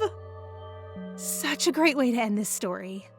After a bloody past wherein she's forced to live a life of suffering for loving a man who loves another, Aristia deserves a happy ending. Ruvelis is nasty beyond reason in her past life, and we all hated him at one point, but now we understand that unfortunate circumstances made him that way. And most importantly, Aristia's current Ruvelis is not the same as the past. The love between them is heartbreaking and downright hopeless sometimes. But this is proof that we can change our fate. And since Karcine is free, I'm gonna go ahead and grab him for myself, thank you very much. Thank you all for reading this with me. I hope you enjoyed Aristia's journey. For more recaps like this, comment down below the titles that you want us to cover, and we'll have it ready for you as soon as we can. And don't forget to check out our other videos. Long live the Empress, and see you in the next one!